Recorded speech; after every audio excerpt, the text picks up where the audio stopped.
Clara squeezed the last 3 drops of water from a dirty rag into her baby's mouth. Lily didn't swallow. She just lay there, burning with fever, too weak to even cry anymore. "Mama," Sammy pulled her sleeve. "Grace says her belly's eating itself." Clara looked at her 3 children. One dying, one starving, one trying to be the man of the house at 3 years old. She had 11 cents.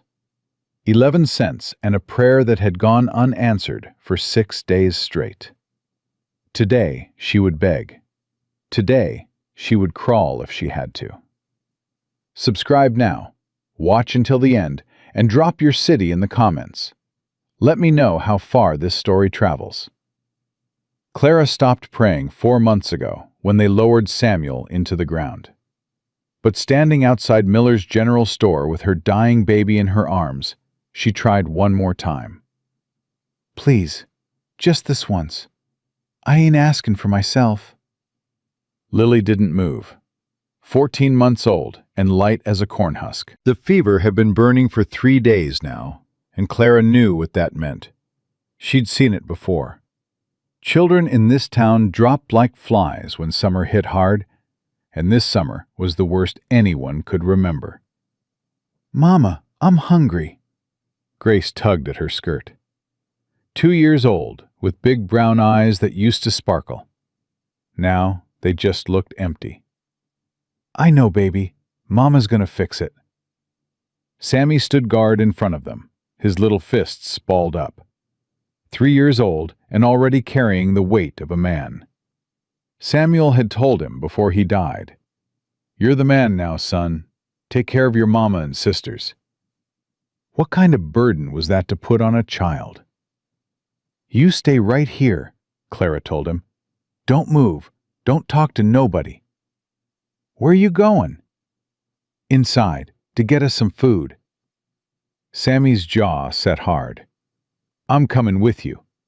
"No, you ain't." "Papa said—" "I know what Papa said." Clara's voice cracked. "But I need you to watch Grace. Can you do that for me? Can you be brave?" He nodded, but his lip trembled. Just a baby himself, trying so hard to be something he shouldn't have to be. Clara kissed his forehead. "I'll be right back. I promise." She pushed through the store door before she could change her mind. The bell jingled. Every head turned. Clara felt their eyes crawling over her like flies on a wound. Her bare feet, her torn dress, the skeleton of a baby in her arms. She knew what she looked like. She knew what they thought. Let them think it. Agnes Whitmore stood behind the counter, thin as a fence post and twice as hard. Her eyes went cold the second she saw Clara. "We're closed." "Sign says you're open till 6. "Closed to you." Clara kept walking, one foot in front of the other. "I got 11 cents. I need milk for my baby." 11 cents don't buy milk." "Then I'll work for it. Sweep floors, wash windows, whatever you need." Agnes laughed. Not a real laugh. The kind that cut like broken glass. "Work? With that thing hanging off you? You'd spend more time nursing than earning." "She ain't nursing. She can't. That's why I need the milk." "Not my problem." Clara's hands shook. She gripped Lily tighter. "Please. She ain't eaten in 6 days. None of 'em have.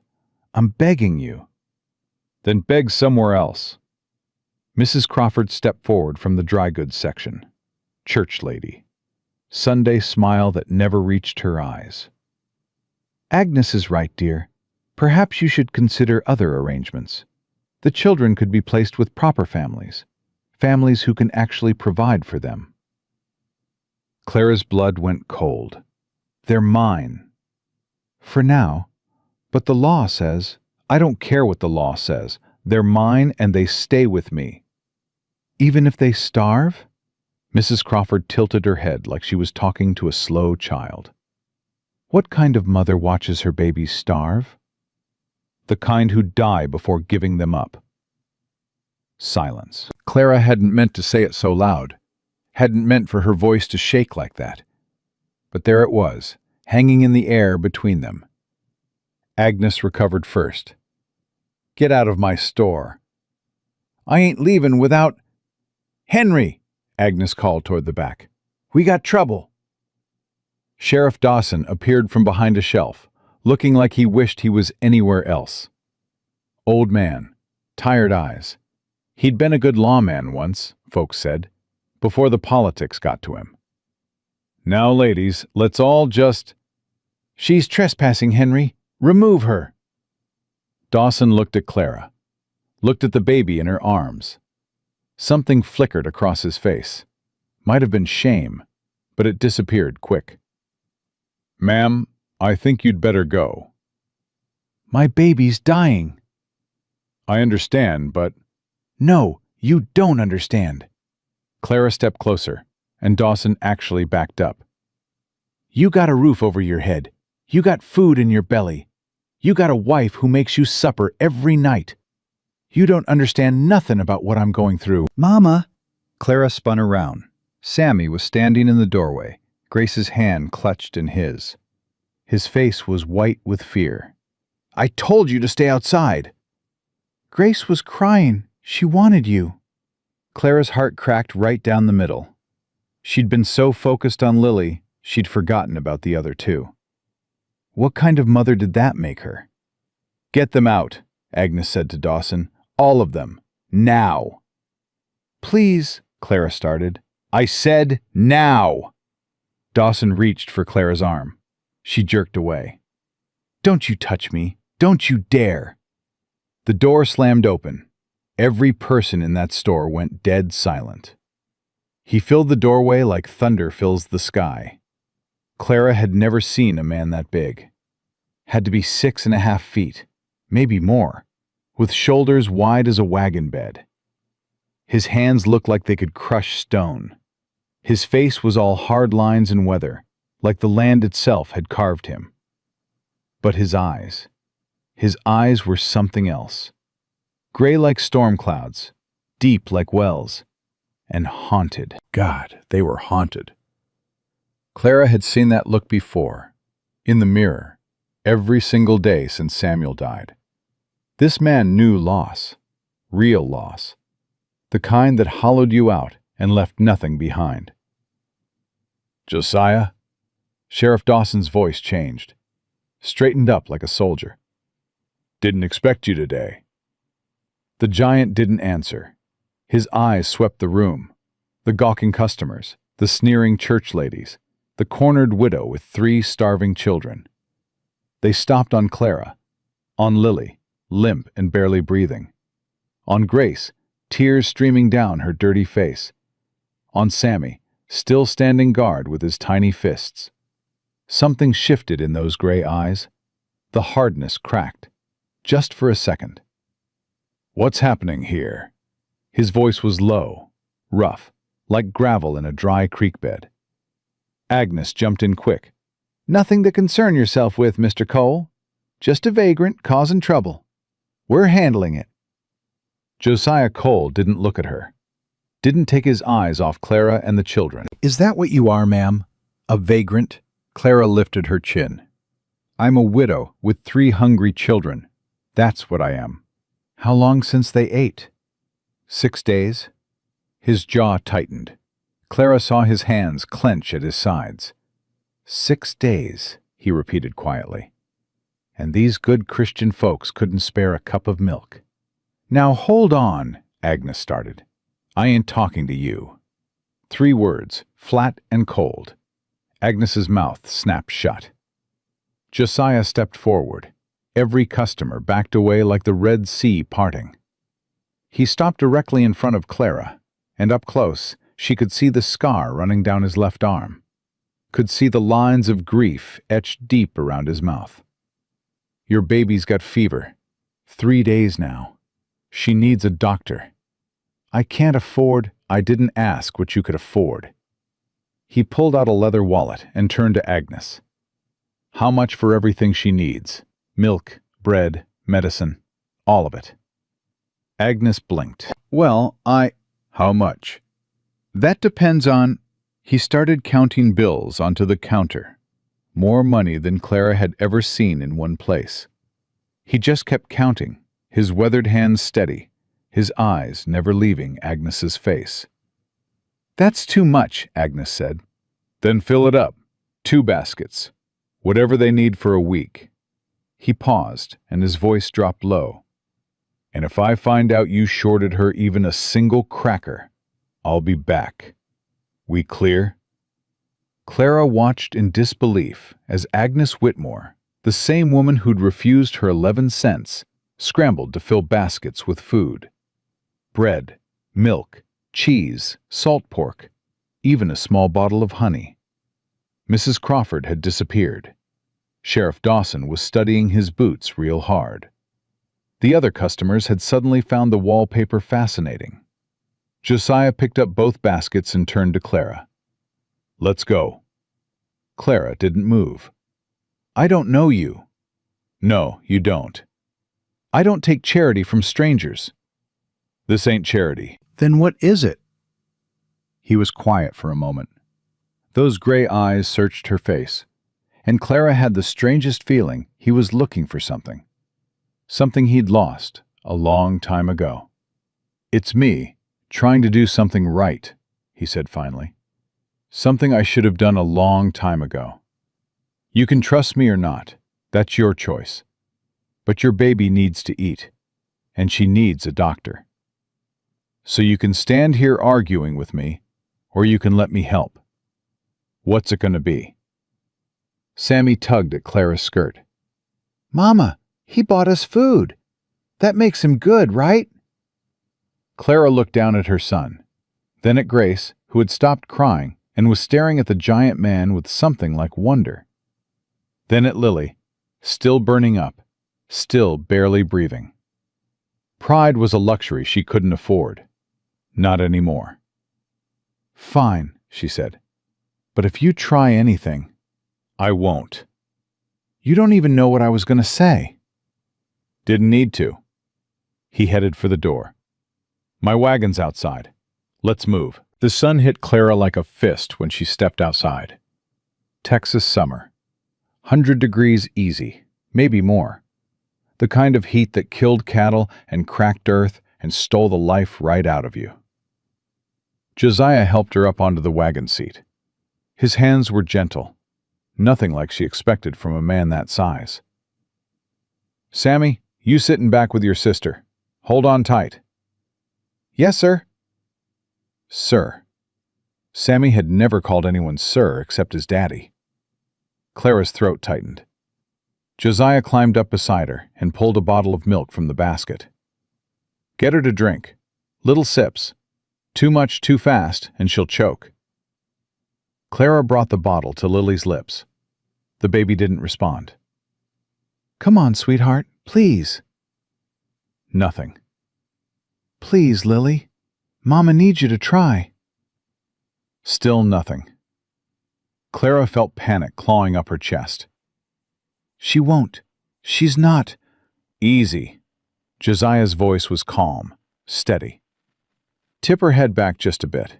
Let the milk touch her lips. Give her a second. Clara did as he said. 1 drop of milk slid between Lily's cracked lips. The baby's mouth moved. Clara sobbed. That's it, baby. That's it. Good girl. Another sip. Then another. Weak. Barely there. But alive. Alive. She's drinking, Clara choked out. She's actually drinking. Josiah said nothing. But when Clara glanced over at him, she saw something she never expected to see on that hard, weathered face. Tears. Josiah Cole, the man who'd made Agnes Whitmore shake in her boots, had tears running down his cheeks. He wiped them away quick, but not quick enough. You got children? Clara asked softly. His jaw tightened. Had. The word hung between them, heavy with everything it meant. I'm sorry. It was a long time ago. It wasn't. Clara could tell. For a wound that fresh, 3 years might as well be yesterday. "Where are we going?" she asked. "Doc McAllister's first. Your girl needs proper care." He snapped the reins and the horses started moving. After that, my ranch, Shady Creek. It's about 2 hours from here. Your ranch. It's safe, quiet. Got a housekeeper named Rosa who's been looking after me for years. She's good with young'uns. He kept his eyes on the road. You and the children can stay until you get back on your feet. Clara's heart started racing. I don't know you. You said that already. Because it matters. Men don't help women like me without wanting something. Josiah was quiet for a long moment. The wagon rattled over the dry road, kicking up dust that coated everything in red. Finally, he spoke. 3 years ago, I had everything. A wife named Margaret. A little girl named Annie. She was 4 years old. Had my eyes and her mama's smile. Clara watched his face. The muscles in his jaw working. The way his hands gripped the reins too tight. There was a fire. I wasn't home. I was in town, dealing with some business I thought was important. His voice cracked, barely. I came back and found ashes. Just ashes. They were already gone before I could even try to save them. Oh, God. I've been living in that house alone ever since. Just me and the ghosts. Everywhere I look, I see them. Annie's room is still the same. Margaret's garden's gone to weeds. I didn't know how to. He stopped, swallowed hard. When I saw your little girl in there, so still, so close to gone. His voice broke. I saw Annie. I saw what I couldn't save. And I thought, maybe this time, maybe this one time I could do something that mattered. Not for me, for them, for what I lost. Clara felt tears streaming down her own face. She didn't bother wiping them. I ain't asking for nothing in return, Josiah said quietly. I ain't that kind of man. I need to know I can still do something good in this world. That I ain't completely broken beyond fixing. Sammy's voice piped up from the back of the wagon. You ain't broken, mister. You bought us food. That's good. Josiah turned to look at the boy. Something cracked open in his face. A wall he'd built 3 years ago, finally starting to crumble. Reckon you might be right, son. I'm always right. Mama says so. Clara laughed. Actually laughed. It came out rusty and strange, like a door that hadn't been opened in years, but it was real. I don't think I said always, she managed. You said it once. That counts. Josiah almost smiled. Almost. Doc McAllister's office was a small building near the edge of town, white paint peeling in the heat, a sign that had seen better days. The doctor himself was old, but sharp-eyed. Took one look at Lily, and his face went grim. How long without food? 6 days, Clara said. Water? 3 days clean water. I found some in a horse trough, but... She drank from a horse trough? Clara's face burned. I didn't have a choice. Doc McAllister's expression softened. I ain't judging you, Mrs. Harrison. I'm just getting the facts. He examined Lily carefully, his weathered hands gentle. She's severely dehydrated, malnourished. The fever's from the heat. Could have killed her another day or two. But she'll live? The doctor looked at Clara, really looked at her. She needs rest, clean water, proper food, small amounts at a time. She needs to stay cool, and she needs someone watching her around the clock for the next few days. He paused. Can you provide that? Clara opened her mouth to lie, to say, yes, of course, she could handle it. Josiah spoke first. "She's coming to Shady Creek. Rosa can help with the children. We've got fresh spring water and plenty of food." Doc McAllister raised an eyebrow. "That's so." "It is." The doctor studied Josiah for a long moment. Something passed between them, an understanding that Clara couldn't quite read. "Well then," Doc McAllister turned back to Clara, "I'd say your girl's got a fighting chance. The other two," he nodded toward Sammy and Grace, "are dehydrated but stable. Make sure they drink plenty. No milk for the first day, just water. Then ease them back into solid food." "What about her?" Josiah asked, nodding at Clara. Doc McAllister's eyes narrowed as he looked Clara over. "When's the last time you ate?" The children needed, "That ain't what I asked." Clara swallowed hard. 4 days. 4 days. The doctor shook his head. "Ma'am, you're running on fumes and pure stubbornness. That'll carry you far, but not forever.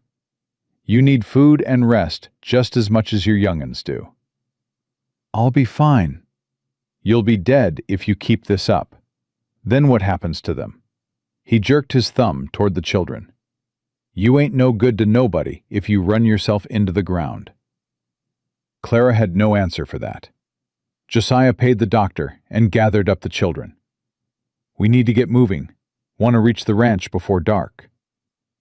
"Josiah," Doc McAllister's voice stopped him at the door. "You take care of them, hear? All of them." "I intend to." "I know you do. That's why I'm saying it." The old doctor's eyes held something like hope. "Been a long time since I've seen you look like you had a reason to get up in the morning. Don't waste it." Josiah didn't answer, just tipped his hat and walked out. They rode in silence for a while. The sun was starting its slow descent toward the horizon, painting the sky in shades of orange and red. The heat was still brutal, but there was a breeze now, carrying the smell of dry grass and distant water. Lily was sleeping in Clara's arms. Real sleep, not the terrifying stillness of before. Her cheeks had the faintest hint of color. Her breathing was steady. Grace had fallen asleep too, curled up against Sammy in the back of the wagon. Sammy himself was fighting it. His eyes kept drooping shut, then snapping open, like he was afraid to let his guard down. "You can sleep, son," Josiah said without turning around. "Ain't nothing gonna hurt you out here." "I gotta protect Mama." "You've been doing a mighty fine job of that, but even soldiers need rest." Sammy considered this. "You a soldier?" "Was. Long time ago." "Did you shoot people?" "When I had to." "Did it feel bad?" Josiah was quiet for a moment. "Some of it. Yeah." Sammy nodded slowly, like that made perfect sense. Then his eyes finally closed, and within minutes, he was out. Clara watched Josiah's profile against the setting sun. "You're good with kids." "Used to be." "You still are." He didn't respond. "What was she like?" Clara asked softly. "Annie?" For a long moment, she thought he wasn't going to answer. Then, "She was wild. Couldn't sit still for nothing. Always running, climbing, getting into trouble." His voice was rough but gentle. "Margaret used to say she was going to give us gray hairs before she was 10. She wasn't wrong." "She sounds wonderful." She was. A pause. "She had this laugh, like bells ringing. I used to do stupid things just to hear it. Dance around the kitchen, make faces at dinner. Margaret would scold me, but Annie would laugh so hard she'd cry. I'm sorry. You keep saying that. Because I mean it." Josiah finally looked at her. Those gray eyes, so full of pain, but something else too. Something that looked almost like hope. "You remind me of Margaret," he said quietly. "Not in looks, she was fair-haired, tall. But the way you stood up to Agnes back there. The way you'd rather die than give up your children. Margaret was like that. Strongest woman I ever knew. Clara's throat tightened. I don't feel strong. The strongest people never do. They rode in silence for a while longer. The sun dipped lower. The shadows grew long. Tell me about your husband, Josiah said eventually. Clara blinked. Samuel? If you want, you don't have to. She thought about it. Thought about the man she'd loved, the life they'd built, the dreams they'd had. He was good, she said finally. Kind, gentle with me and the children. He worked as a blacksmith, had hands like yours, big and rough, but so careful. She smiled, though it hurt. He used to sing to the children at night. Couldn't carry a tune to save his life, but they loved it anyway. How'd he die? Fever. Same one that's been going around this summer. Took him in 3 days. Clara's voice caught. He kept saying he was fine, kept working because we needed the money. By the time he admitted he was sick, it was too late. The children see it happen? Sammy did. He was there at the end, held his daddy's hand.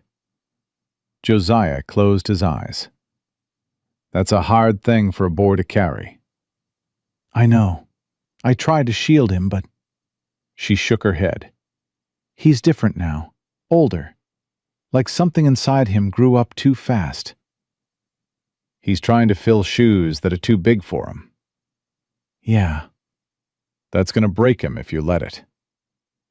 Clara looked at Josiah sharply. I know that. You think I don't know that? I think you've been so busy keeping them alive, you ain't had time to think about much else. It was true. God help her, it was true. What am I supposed to do? She whispered. I can't be their mama and their daddy both.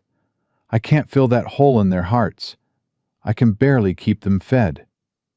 Maybe you ain't supposed to fill it alone. Clara stared at him. What does that mean? Josiah kept his eyes on the road. It don't mean nothing. Forget I said it. But Clara couldn't forget. The words hung in the air between them, heavy with possibility. They reached Shady Creek Ranch as the sun was setting. Clara's breath caught in her throat. She'd expected a rough cabin, maybe a barn. What she saw was a real house. 2 stories, wrap-around porch, fresh white paint that glowed gold in the dying light.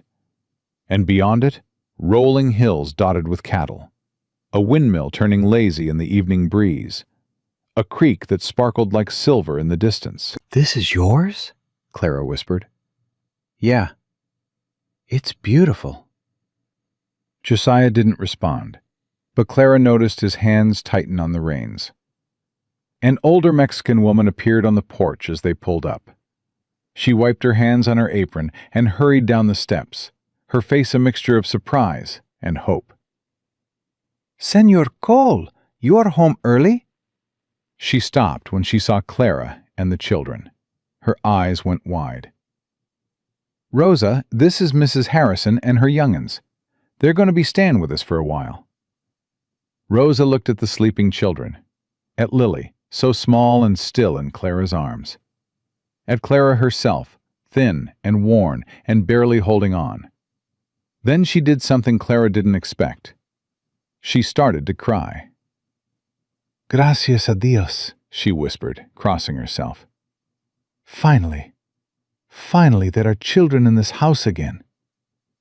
She rushed forward, helping Clara down from the wagon with surprisingly strong hands. Come, you must be exhausted. I will make food, soup, something easy. And the little one, she needs cool water for the fever, yes? I know just what to do. Clara found herself being swept into the house before she could protest. Rosa was a force of nature, directing Josiah to bring in the baskets, settling the older children on a soft couch, preparing a basin of cool water for Lily. You, Rosa pointed at Clara, sit. When did you last eat? That is what I thought. Sit. Eat. I will take care of the baby. I can't ask you to. Rosa's face softened. She put a hand on Clara's arm. Signora, I have been in this house for 3 years, watching a good man disappear into his grief. Cooking meals he barely touches. Cleaning rooms he never enters. Praying every night for something to bring him back to life. Her eyes were shining. You and these beautiful children, you are an answer to prayer. Please, let me help.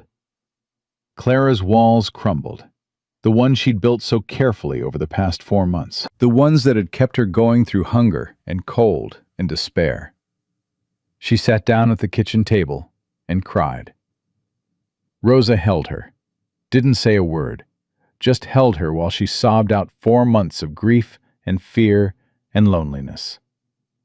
When Clara finally looked up, Josiah was standing in the doorway, watching them.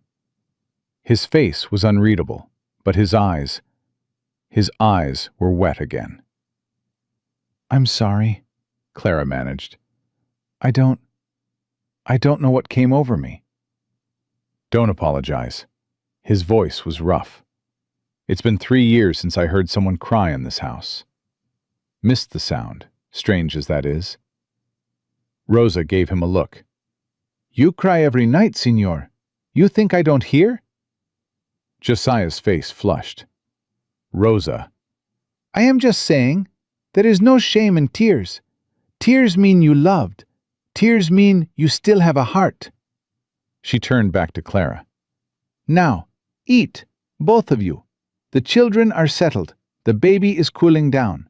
Everything else can wait until morning. She placed 2 bowls of soup on the table. Simple broth with vegetables and bits of chicken. The smell alone made Clara's stomach cramp. Josiah sat down across from her. For a moment, they just looked at each other. Thank you, Clara said quietly, for everything. I don't know how I'll ever repay you. You won't. Don't need repaying. Just... He stopped, swallowed hard. Just let me help. That's all I ask. Clara nodded slowly. Okay. They ate in silence. Outside, the stars were coming out, bright and clear over the Texas plains. For the first time in 4 months, Clara felt something she'd forgotten how to feel. Safe. She was safe. But 3 miles down the road, in a rundown boarding house on the edge of Dry Creek, a thin man with sharp eyes was writing a letter. Dear Judge Morrison, I have located my brother's widow and his 3 children.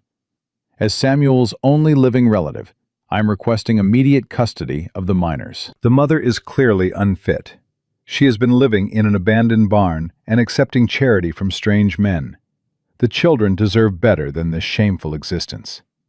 I will arrive to collect them within the week. Cornelius Harrison. He sealed the letter with a smile. Those children were worth money. Not much, but enough. And he intended to collect every penny. Clara woke to the sound of children laughing. For a moment, she didn't know where she was. The bed was too soft. The room was too quiet. And that sound, that beautiful, impossible sound, couldn't be real. She sat up fast, heart pounding, and the memories came flooding back. The store, the giant man, the wagon ride, Rosa's soup and gentle hands. The laughing came again, drifting up through the floorboards. Clara scrambled out of bed and ran. She found them in the kitchen. Sammy was sitting at the table, his mouth full of something that looked like pancakes. Grace was in Rosa's lap, giggling as the older woman made funny faces at her. And Lily... Clara's breath caught. Lily was awake. Actually awake, her eyes clear and focused for the first time in days. She was propped up in a basket lined with soft blankets, watching her siblings with something that looked almost like curiosity. "Mama!" Sammy spotted her first. "Rosa made pancakes, real ones with syrup and everything." Clara couldn't speak, couldn't move. She just stood there in the doorway, watching her children eat and laugh and live. Rosa looked up with a gentle smile. The little one's fever broke around midnight. She took some milk this morning. Small sips, like the doctor said. She's okay? She will be. She needs rest and food and time. But yes, Senora, she will be okay. Clara's knees buckled. She grabbed the doorframe to keep from falling. Rosa was beside her in an instant, strong hands guiding her to a chair. You are still weak. Sit. Eat. The children are fine. I thought, when I woke up, and they weren't there. You thought the worst. Of course you did. That is what mothers do. Rosa pressed a warm cup of coffee into Clara's hands. But you are safe now. All of you. Senor Cole has seen to that. Clara looked around the kitchen. Where is he? Working. He left before dawn.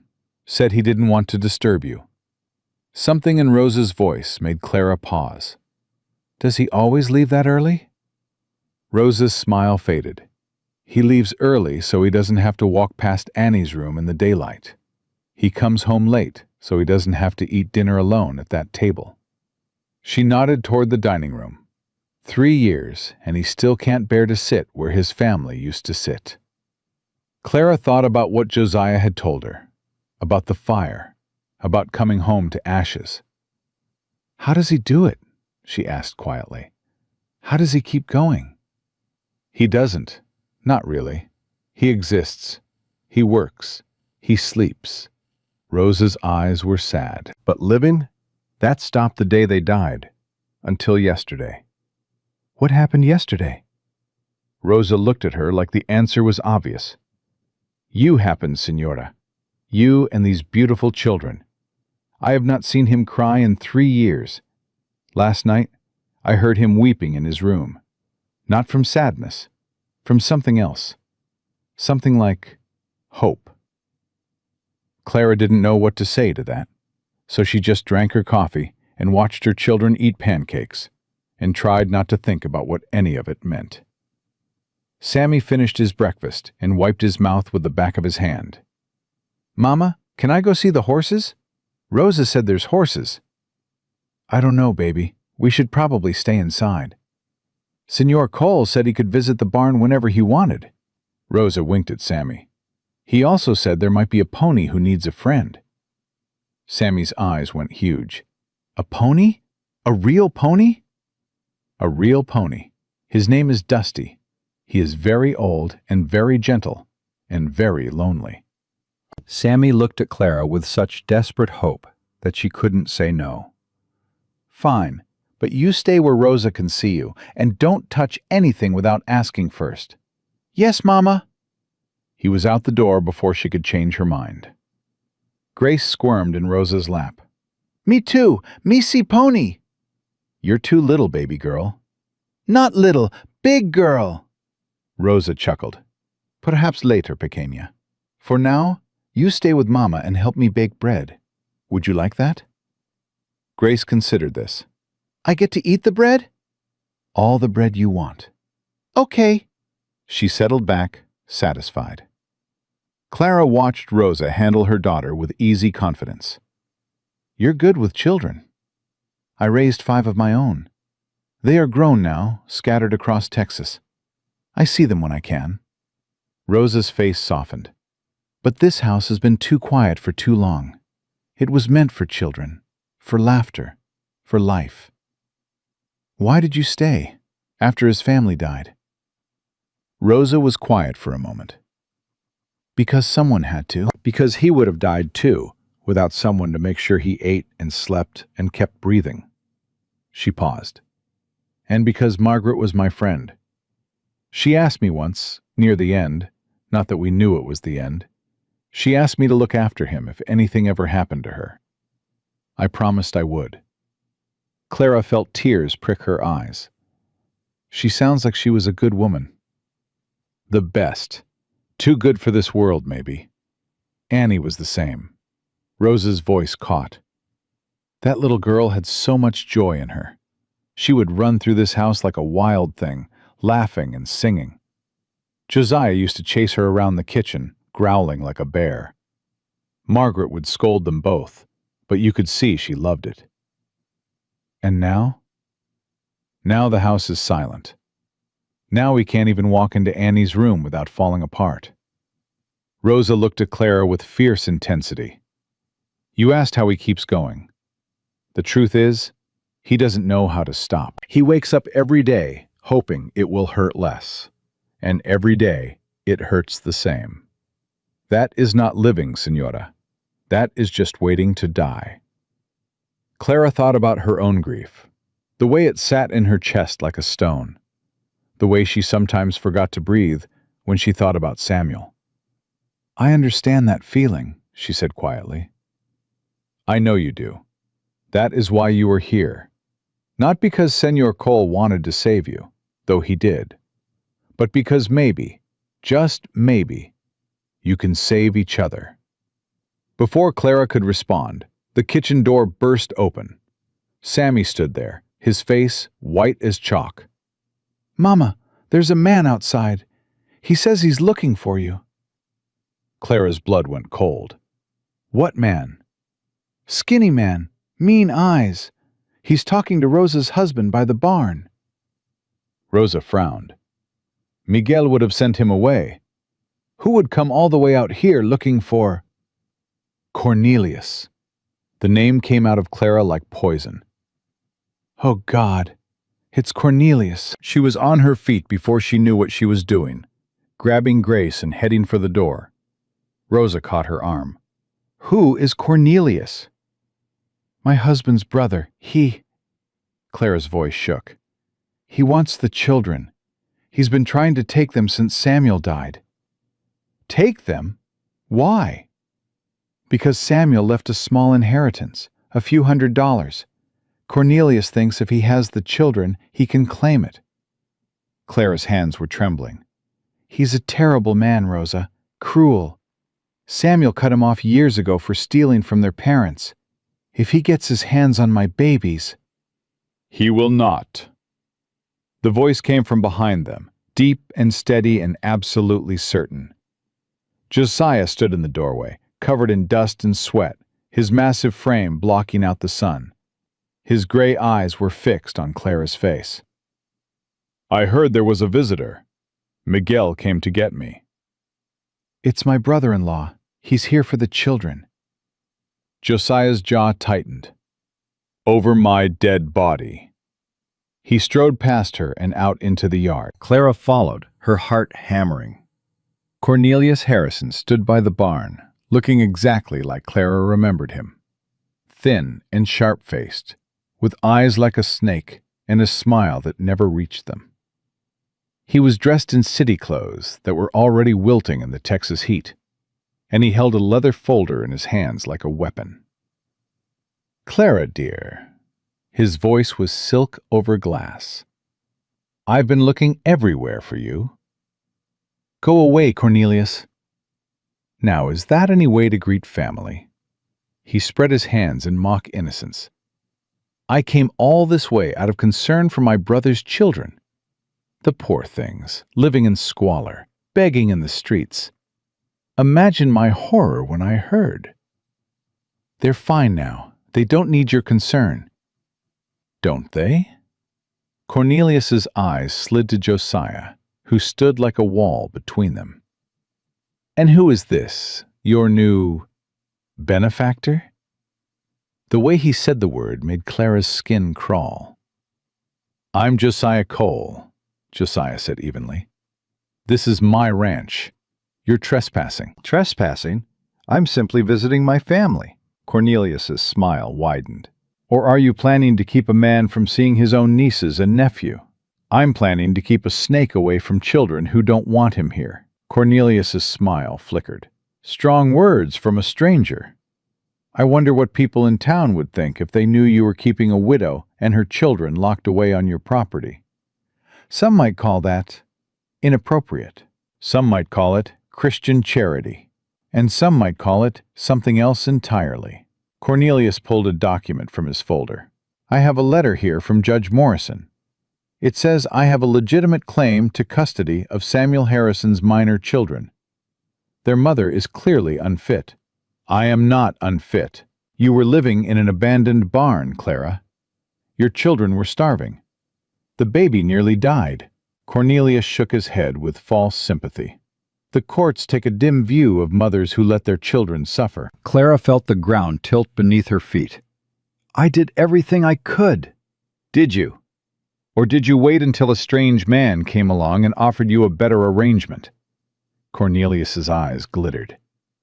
I've heard the gossip, Clara. The whole town is talking about Josiah Cole and his new companion. There's nothing improper. Tell that to the judge. Josiah stepped forward, and Cornelius actually flinched back. You need to leave. Now. Or what? You'll assault me in front of witnesses? Cornelius gestured toward Miguel, who was watching from the barn door. That would certainly help your case. I won't touch you, but I will have you removed from my property for trespassing. And I will hire the best lawyer in Texas to make sure you never get within a mile of these children. Something flickered in Cornelius's eyes. Calculation. Reassessment. You'd go to all that trouble for a woman you just met? I'd go to a lot more trouble than that. Cornelius studied Josiah for a long moment. Then his smile returned, slicker than before. Very well. I can see this isn't the right time for a family reunion. But I'll be back, Clara, with proper legal documents and proper authorities. He tucked the folder under his arm. Enjoy your little arrangement while it lasts. It won't last long. He turned and walked toward his horse, mounted with practiced ease, and rode away without looking back. Clara watched him go, her whole body shaking. He's going to take them, she whispered. He's going to find a way. Josiah's hand touched her shoulder, gentle, steady. No, he's not. You don't know him. He doesn't give up. He'll go to the judge. He'll spread lies. He'll... Clara. Josiah's voice was firm. Look at me. She raised her eyes to his face. The certainty there made her breath catch. I won't let him take your children. I swear it. Whatever it takes, whatever I have to do, those kids are staying with their mama. Why? Why would you do that for us? He was quiet for a moment. Then, because I couldn't save my own, and I'll be damned if I let anyone destroy yours. Clara felt something crack open in her chest. Something that had been locked away since Samuel died. Before she knew what she was doing, she was crying. Great heaving sobs that shook her whole body. Josiah pulled her close, his arms wrapped around her like a fortress, and for the first time in 4 months, Clara let herself fall apart. She cried for Samuel, for the life they'd planned, for the future that would never come. And she cried for this broken man who was fighting so hard to save her, even when he couldn't save himself. When the tears finally stopped, Clara pulled back, embarrassed. I'm sorry. I don't know what... Don't apologize. Josiah's voice was rough. Tears ain't weakness. They're just proof you've been strong for too long. Mama? They turned. Sammy was standing on the porch, his small face twisted with fear. Is the mean man gone? Clara wiped her eyes and crossed to her son, kneeling down to his level. He's gone, baby. He's not going to hurt us. But he wants to take us away. He wants to, but he's not going to. How do you know? Clara looked back at Josiah, standing in the yard with his hands at his sides and his jaw set hard. Because the big man won't let him.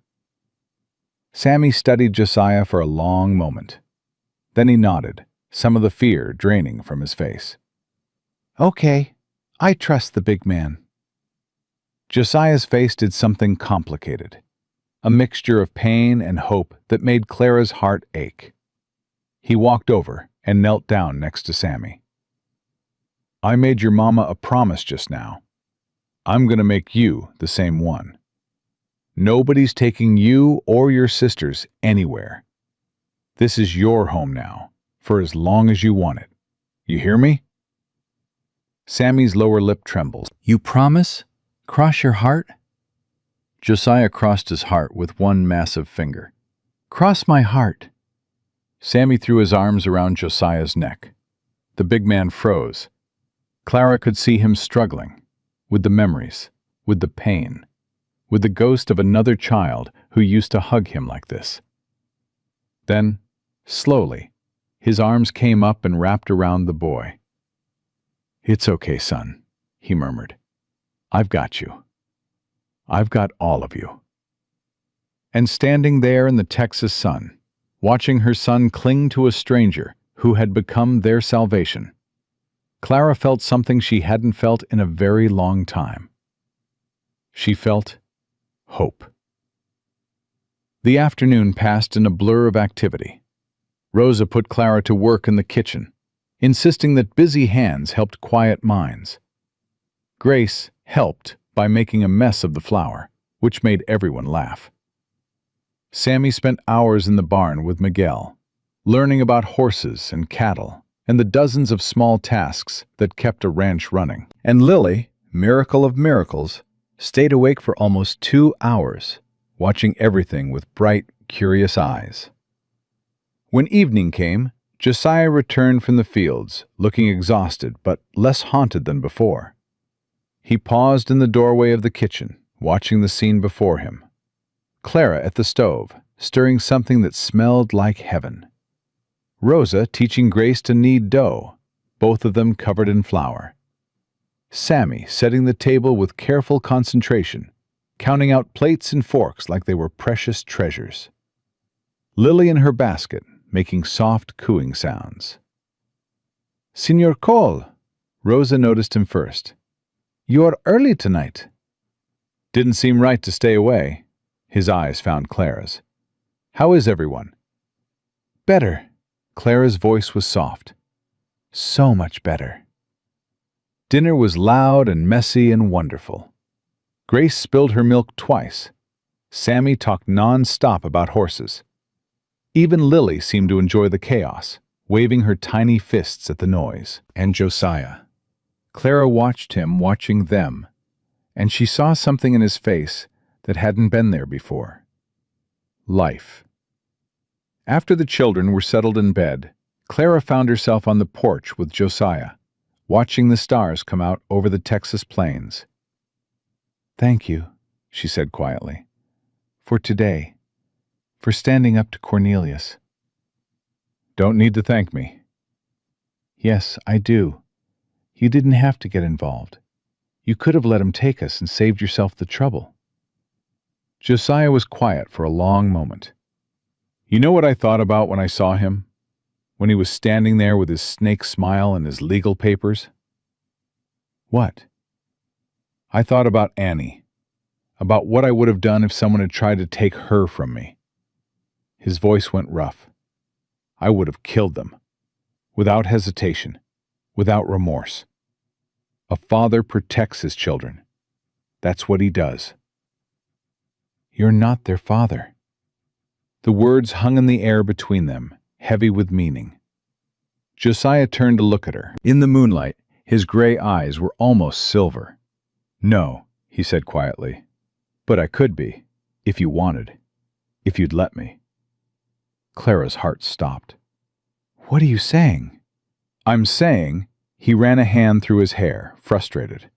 "I don't know what I'm saying. It's too soon. We barely know each other. But when I look at those kids, when I see them laughing and eating and being children again, something happens in my chest. Something I thought was dead forever." "Josiah." "I ain't asking for anything. I know you're still grieving your husband. I know you don't trust me yet, not really. But I need you to understand something." He stepped closer, his voice dropping low. "I would burn this whole world down to keep those children safe, and I would spend the rest of my life trying to make you happy if you'd give me half a chance." Clara couldn't breathe, couldn't think. This man, this broken, beautiful man, was offering her everything she'd lost and never thought she'd have again. "I don't know how to answer that," she whispered. "You don't have to. Not now. Maybe not ever." He stepped back, creating distance between them. "I just needed you to know. In case Cornelius comes back with his lawyers and his threats. In case the town starts talking. I need you to know that I'm not doing this for charity or pity or some misguided sense of obligation." "Then why?" "Because in 3 years, you're the first person who made me want to wake up in the morning." His voice cracked. "Because when I look at you, I see someone who understands what it means to lose everything and keep going anyway. And because your son called me the big man and trusted me to protect him, and I will die before I break that trust." Clara felt tears streaming down her face. She didn't bother wiping them. "I'm scared," she admitted. "I'm so scared of losing someone again." "I know. I'm scared too." "So what do we do?" Josiah reached out and took her hand. His palm was rough and warm against hers. "We take it one day at a time. We keep the kids safe. We figure out the rest as we go." He squeezed her fingers gently. "And we don't let the fear win. That's what we do." Clara looked down at their joined hands, at this man who had been a stranger 2 days ago, and now felt like the only solid thing in her world. "One day at a time," she repeated. "One day at a time." They stood there in the moonlight, holding hands, watching the stars wheel overhead. And somewhere in the darkness, on the road back to Dry Creek, Cornelius Harrison was already planning his next move. The days that followed were the happiest Clara could remember since Samuel died. She fell into a rhythm at Shady Creek Ranch, cooking with Rosa, playing with the children, watching Josiah work with the quiet competence of a man who knew the land like his own heartbeat. Sammy became Josiah's shadow, following him everywhere, peppering him with questions about horses and cattle and what it meant to be a man. Josiah answered every one with patience Clara had never seen in him before.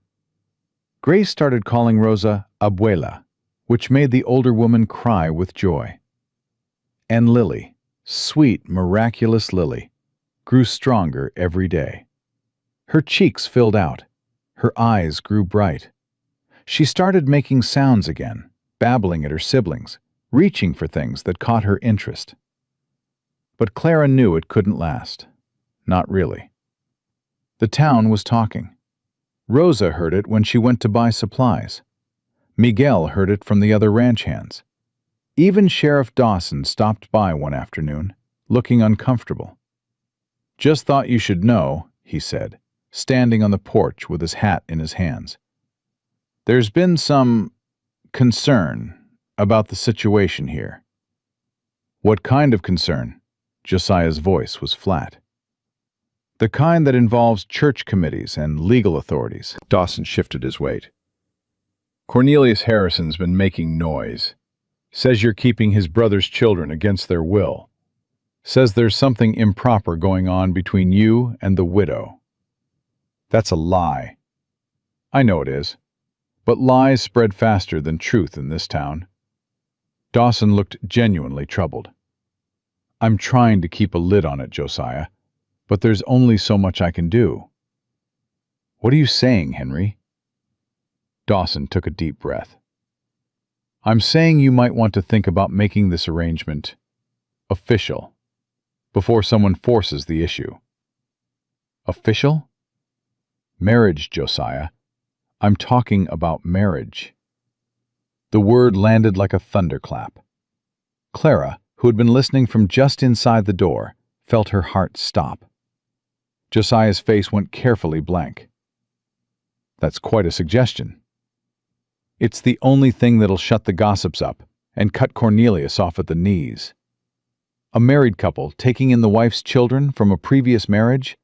That's respectable. A widow living with a bachelor rancher? That's scandal. Clara and I have known each other for a week." "I know. And I know it ain't fair. but nothing about this situation is fair. Dawson put his hat back on.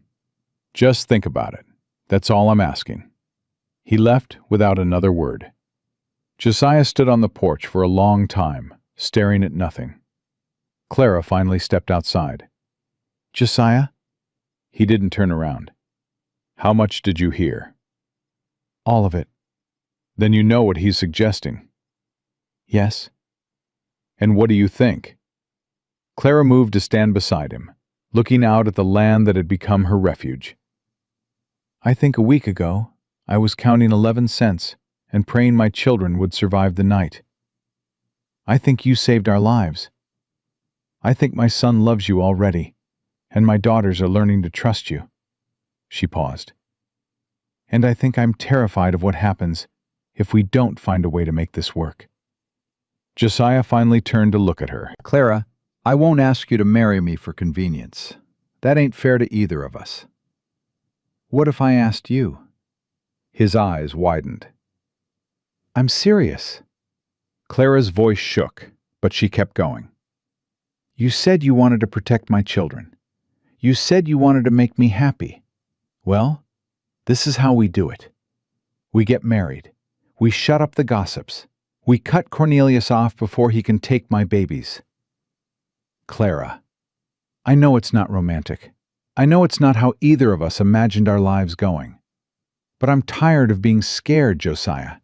I'm tired of waiting for the next disaster. She took a deep breath. So I'm asking you, will you marry me? The silence stretched between them, heavy with everything unsaid. Then Josiah reached into his pocket and pulled out something small and golden. This was my mother's ring, he said quietly. I've been carrying it around for 3 days, trying to work up the courage to ask you properly. Not because of the gossips, not because of Cornelius, because I can't imagine my life without you in it. Clara stared at the ring, at his hand, at his face. You were going to ask me? Tonight, after dinner. I had a whole speech planned. A ghost of a smile crossed his weathered features. You beat me to it. Clara laughed, a real laugh, surprised and joyful and slightly hysterical. So that's a yes? Josiah slipped the ring onto her finger. It fit perfectly. That's a yes, Clara Harrison. That's always been a yes. She kissed him then, right there on the porch, with the Texas sun setting behind them and her children playing in the yard and Rosa weeping happy tears in the kitchen window. And for one perfect moment, everything was right with the world. But 3 miles away, in the telegraph office in Dry Creek, Cornelius Harrison was reading a message that made him smile. Custody hearing granted. Judge Morrison arriving Friday. Prepare witnesses. He folded the paper carefully and tucked it into his pocket. The widow and her rancher thought they'd won. They had no idea the real fight was just beginning. The news spread through Shady Creek Ranch like wildfire. Rosa heard it first from Miguel, who heard it from a ranch hand, who heard it from someone in town. By the time it reached Clara, her hands were already shaking. Friday, she whispered. That's 2 days from now. Josiah's jaw was set like granite. Then we've got 2 days to prepare. Prepare how? Cornelius has lawyers. He has connections. He has that judge in his pocket. He has nothing but lies and empty threats. Josiah took her hands in his. We've got the truth. We've got witnesses. And we've got something he'll never have. What's that? A family that loves those children. Clara wanted to believe him. God, she wanted to believe him so badly. But she'd seen what Cornelius could do. She'd watched him charm his way out of trouble a dozen times before Samuel finally cut him off. The man was a snake wrapped in silk, and he'd been waiting for this moment since the day her husband died. What if it's not enough? Then we fight harder. Sammy appeared in the doorway, his small face tight with worry. Mama? Why are you crying? Clara quickly wiped her eyes. I'm not crying, sweetheart. I just got some dust in my eye. You're lying. Sammy's voice was matter-of-fact. You always rub your nose when you lie. Papa told me. Clara's heart clenched. Sometimes her son was too observant for his own good. There's going to be a meeting, she said carefully. Some people in town want to talk about where you and your sisters should live. We live here, with you and the big man. I know, baby, but some people think... I don't care what some people think. Sammy's chin jutted out stubbornly. This is our home now. You said so. The big man said so. Rosa said so. Josiah knelt down to Sammy's level. Hey, partner, you remember what I told you about promises? You said a man keeps his promises no matter what. That's right.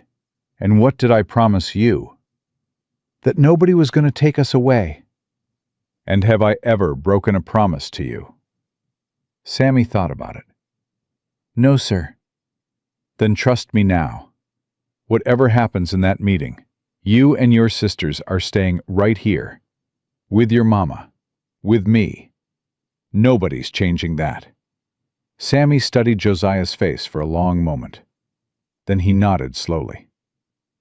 Okay, I trust you. He threw his arms around Josiah's neck, and Clara watched something break and heal simultaneously in her fiancé's eyes. The next 2 days were a blur of preparation. Josiah rode into town and came back with a lawyer, a young man named Thomas Garrett, who had a reputation for honesty and a gift for words. He wasn't as expensive as the city lawyers Cornelius would bring, but his eyes were sharp and his questions were sharper. Tell me everything, Garrett said, sitting at the kitchen table with a notepad and pencil. Start from the beginning. Don't leave anything out.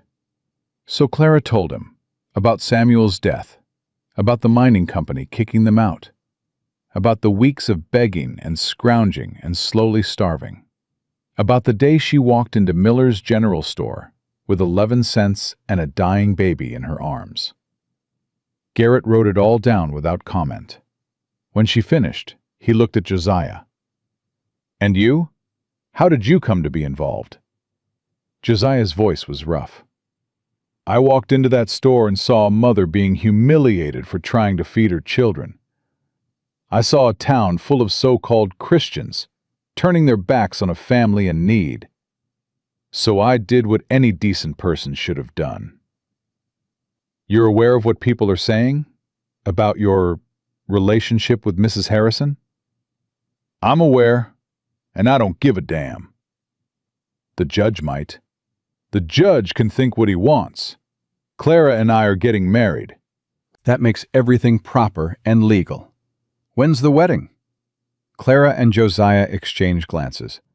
They hadn't actually discussed a date. As soon as possible, Clara said. Today, if we can find a preacher. Garrett nodded slowly. That would help. A lot. If you're married before the hearing, Cornelius loses half his ammunition. He paused. But it would have to be a real marriage. Legal. Binding. In front of witnesses. It is a real marriage, Josiah said quietly. In every way that matters. Clara felt warmth spread through her chest. After everything, after the fear and the uncertainty and the desperate bargain she'd tried to make on that porch, Josiah still wanted her. Not out of obligation, not for appearances. He wanted her. Then let's make it official, Garrett said. Today.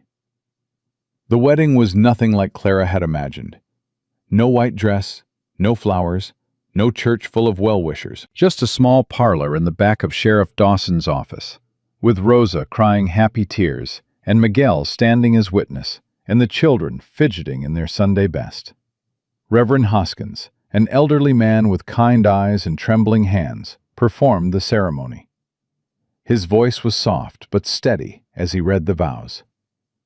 Do you, Josiah Cole, take this woman to be your lawfully wedded wife, to have and to hold, from this day forward, for better, for worse, for richer, for poorer, in sickness and in health, until death do you part." Josiah's eyes never left Clara's face. "I do." "And do you, Clara Jane Harrison, take this man to be your lawfully wedded husband, to have and to hold, from this day forward, for better, for worse, for richer, for poorer, in sickness and in health, until death do you part?"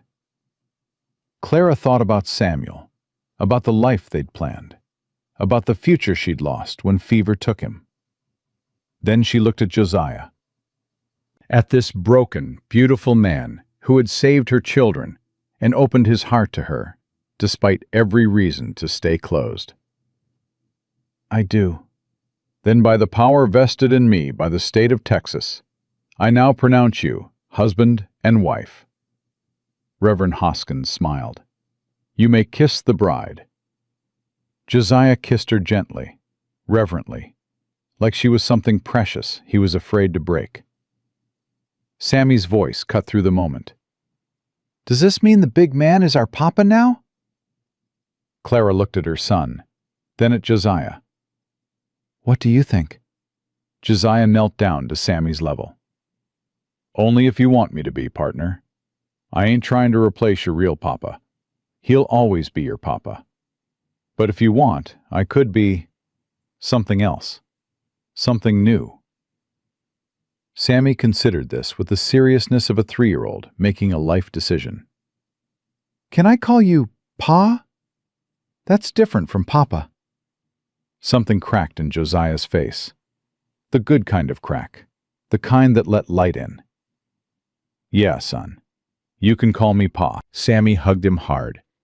Grace, not wanting to be left out, toddled over and attached herself to Josiah's leg.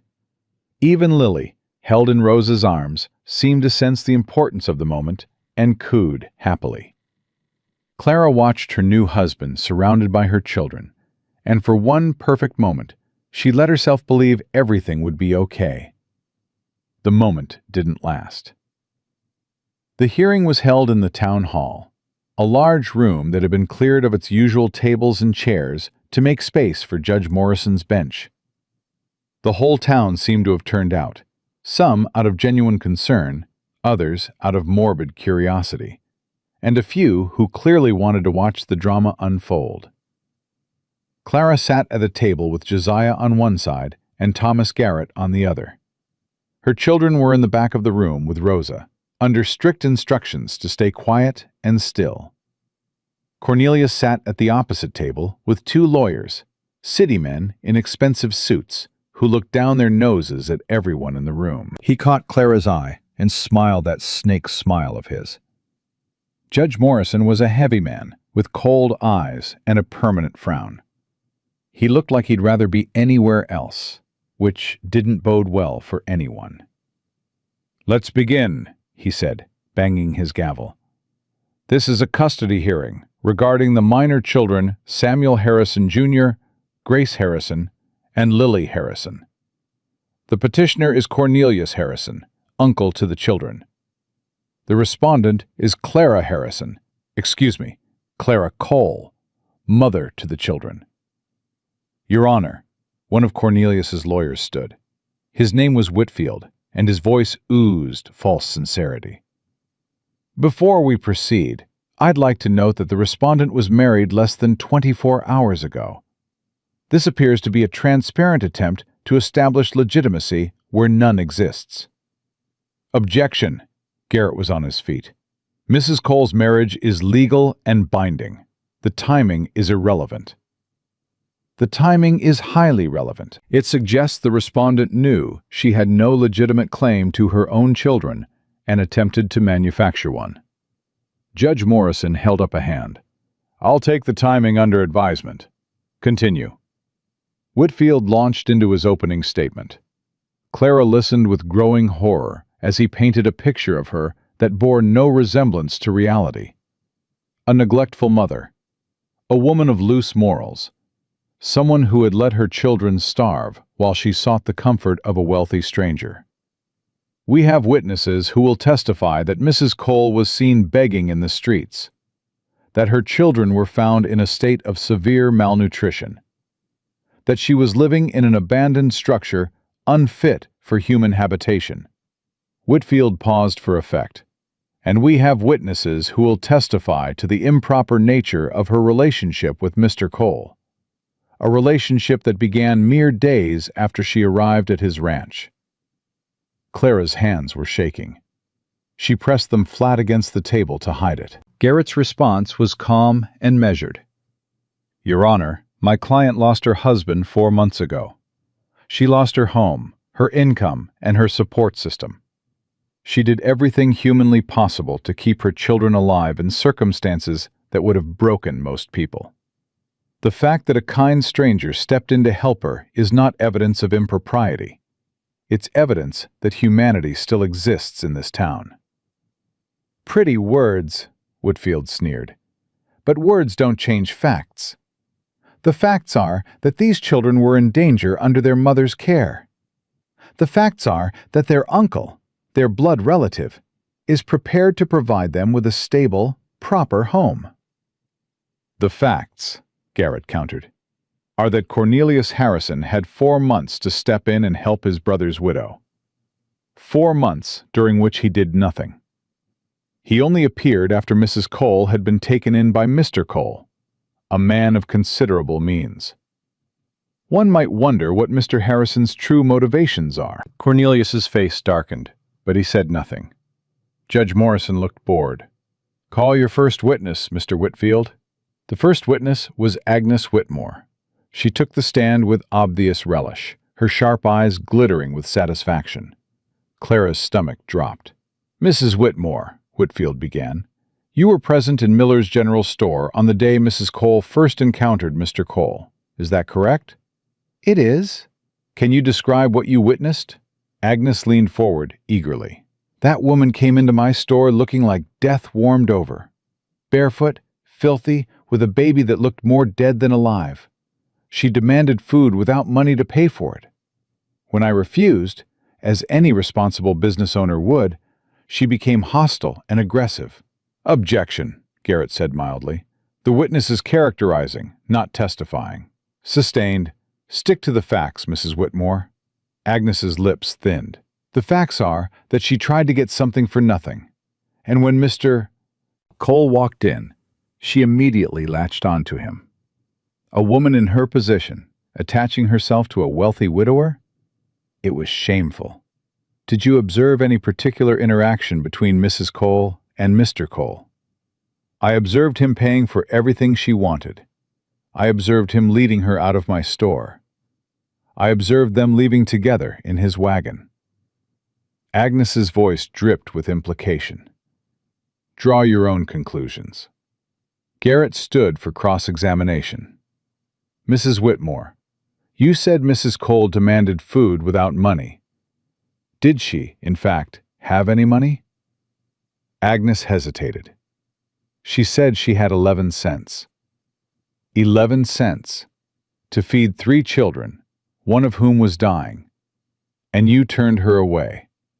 I run a business, not a charity. Mrs. Whitmore, have you ever personally witnessed any improper behavior between Mrs. Cole and Mr. Cole? Well, no, but have you ever visited Mr. Cole's ranch? No. Have you ever spoken to Mr. Cole about the nature of his relationship with Mrs. Cole? I don't need to speak to him. The situation speaks for itself. Garrett smiled thinly. So your testimony is based entirely on assumptions and speculation. No actual evidence of any impropriety. Just the assumptions of a woman who refused milk to a dying baby. Objection, Whitfield shouted. Withdrawn. No further questions. Agnes left the stand looking less satisfied than when she'd arrived. The next witness was Sheriff Dawson. He took the stand reluctantly, his weathered face troubled. Clara could see him wrestling with himself. Sheriff Dawson, Whitfield began, you were also present in the store that day. What did you observe? Dawson shifted in his seat. I observed a desperate mother trying to feed her children. I observed the townspeople being less than charitable. and I observed Josiah Cole stepping in when no one else would. Whitfield frowned. This wasn't going the way he'd planned. And did you find Mr. Cole's intervention Appropriate? I found it Christian. Sheriff, were you aware that Mrs. Cole was living in an abandoned barn before Mr. Cole took her to his ranch? I was. And did you take any action? Dawson's face flushed. No. To my shame, I did not. So you allowed a woman with 3 small children to live in squalor while you did nothing? Yes. And now that same woman is married to one of the wealthiest ranchers in the county. Convenient, wouldn't you say? Garrett objected, but the damage was done. Clara could see the judge's expression hardening. Then Cornelius took the stand. He was smooth, polished, every word calculated for maximum impact. I loved my brother, he said, his voice trembling with false emotion. When I heard about his death, I was devastated. I came as soon as I could to check on his widow and children. But by the time I arrived, she had already attached herself to Mr. Cole. What did you observe when you visited the Cole ranch? I observed my brother's children living with a strange man. I observed my sister-in-law wearing his mother's ring. I observed a household where proper boundaries seemed unclear. Did you have concerns about the children's welfare? Deep concerns. My brother would have been horrified to see his children in this situation. He was a proud man, a moral man. He would never have wanted his wife to... Cornelius paused, letting the implication hang.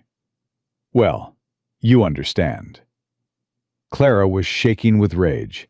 How dare he? How dare he use Samuel's name like that, twist his memory into a weapon? Garrett's cross-examination was sharp. Mr. Harrison, when did your brother die? 4 months ago. And when did you first reach out to his widow? Cornelius hesitated. I was grieving. It took time. So you didn't reach out at all? Not a letter? Not a telegram? Nothing?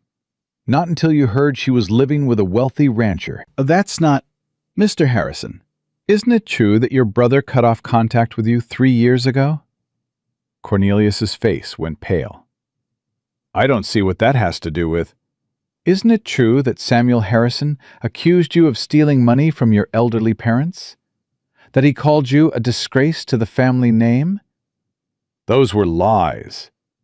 I have a letter here, written by Samuel Harrison to his wife, dated 1 year before his death. Garrett held up a piece of paper. May I read it, Your Honor? Judge Morrison nodded. Garrett read aloud. Clara, if anything happens to me, keep the children away from Cornelius. He's a snake and a thief, and he'll use them however he can. Promise me you won't let him near our babies. The courtroom erupted. Cornelius was on his feet, shouting objections. Whitfield was demanding to see the letter. Judge Morrison was banging his gavel for order. Clara felt tears streaming down her face. Samuel. Even from beyond the grave, Samuel was protecting them. When order was finally restored, Judge Morrison examined the letter carefully. This appears to be genuine, he said slowly. Mr. Garrett, where did you obtain this? Mrs. Cole provided it, Your Honor. She's kept all of her husband's letters. The judge turned to Cornelius. Mr. Harrison, do you have any response? Cornelius's composure had cracked. My brother was mistaken. We had a disagreement, yes, but... A disagreement about you stealing from your parents. That was never proven, because they died before it could go to court. Garrett's voice was ice. Very convenient timing, Mr. Harrison. Your Honor! Whitfield was apoplectic. This is character assassination. This is the truth, Garrett shot back. The man petitioning for custody of these children is a known thief who was disowned by his own brother. He has shown no interest in their welfare until he learned their mother had married well. His motives are transparent and mercenary. Judge Morrison raised a hand.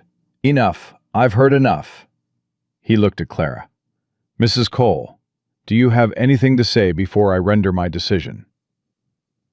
Clara stood on trembling legs. This was it. The moment everything hung on. "Your Honor, I won't pretend to be perfect. I made mistakes. I should have asked for help sooner. I should have swallowed my pride and gone to the church or the sheriff or anyone who might have listened.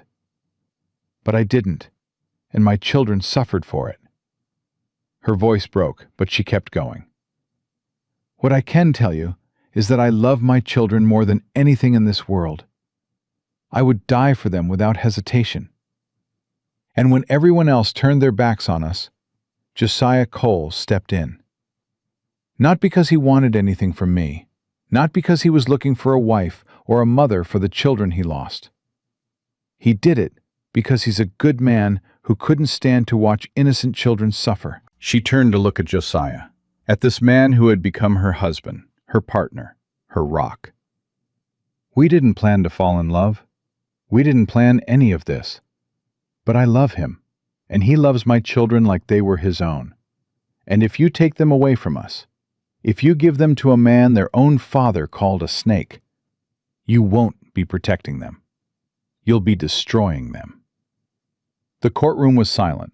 Judge Morrison stared at Clara for a long moment, then at Josiah, then at Cornelius, whose mask had slipped to reveal the calculating predator beneath. "This court will take a 30-minute recess," he said finally. "I'll render my decision when we return." The 30 minutes felt like 30 years. Clara sat with Josiah in a small room off the main hall, holding his hand so tight her knuckles were white. "What do you think?" she whispered. "I think we did everything we could." "That's not an answer." "It's the only answer I've got." The door opened. Thomas Garrett stepped in, his face unreadable. "The judge is ready." They filed back into the courtroom. Clara's legs felt like they might give out at any moment. Judge Morrison looked at them all with heavy eyes. "This has been a difficult case," he began. "On one hand, we have a mother who, through circumstances beyond her control, found herself unable to provide for her children. On the other, we have a blood relative with legitimate claims and legitimate concerns." Clara's heart sank. "However," the judge's voice sharpened, "the evidence presented today has convinced me that Mr. Cornelius Harrison's motivations are not what he claims. The letter from Samuel Harrison is particularly damning. A man who was warned about by his own brother is not someone this court can trust with the welfare of innocent children." Clara held her breath. "Furthermore, the marriage of Mrs. Cole to Mr. Josiah Cole, while hastily arranged, appears to be genuine. This court has no evidence of impropriety, only speculation and gossip." He turned to Clara. "Mrs. Cole, you have made mistakes, but you have also demonstrated extraordinary love and sacrifice for your children, and you have found a partner who appears willing and able to help you provide for them." His gavel came down hard. "Custody of Samuel Harrison, Jr., Grace Harrison, and Lily Harrison is hereby granted to their mother, Clara Cole, and her husband, Josiah Cole. The petition of Cornelius Harrison is denied." The courtroom exploded. Clara burst into tears.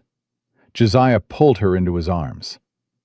Somewhere behind them, she could hear Rosa shouting prayers of thanks, and Sammy asking loudly if this meant they could go home now. Cornelius was on his feet, his face twisted with fury. "This isn't over! I'll appeal! I'll take this to the state court!" "Mr. Harrison," Judge Morrison's voice cut through the noise, "if you attempt to continue this harassment, I will personally ensure that your history of theft and fraud is made public. Do you understand me?" Cornelius opened his mouth, closed it. For once in his miserable life, he had nothing to say. He turned and walked out of the courtroom without another word. Clara sagged against Josiah, relief flooding through her like cool water. "We did it," she whispered. "We actually did it." We did it together. Sammy pushed through the crowd and grabbed Josiah's leg. Pa, does this mean we won?" Josiah lifted the boy into his arms. Yeah, partner. We won. "And we can stay at the ranch forever?" Forever and ever. Sammy's face split into the biggest smile Clara had ever seen. "I knew it. I knew you wouldn't let them take us. I told Grace, I said, the big man, Pa, he promised. And he never breaks his promises."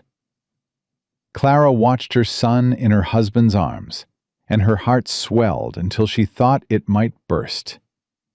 They had won. They were a family, and nothing would ever tear them apart again. But as they walked out of the courthouse into the bright Texas sun, Clara saw something that made her blood run cold. Cornelius was standing by his horse, talking to a man she didn't recognize. A hard-faced man with a gun on his hip and eyes that held no mercy. Cornelius looked up, caught Clara watching, and smiled. That snake smile. The smile that said this wasn't over, not by a long shot. Clara couldn't shake the image of that man from her mind. 3 days had passed since the hearing.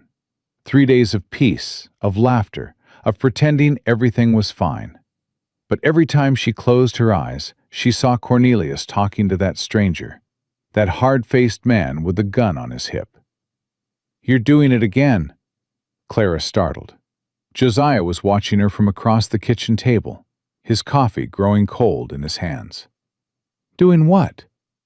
"Worrying. Your forehead gets this little crease right here." He reached over and smoothed the spot between her eyebrows with his thumb. "Talk to me." "It's nothing." "Clara."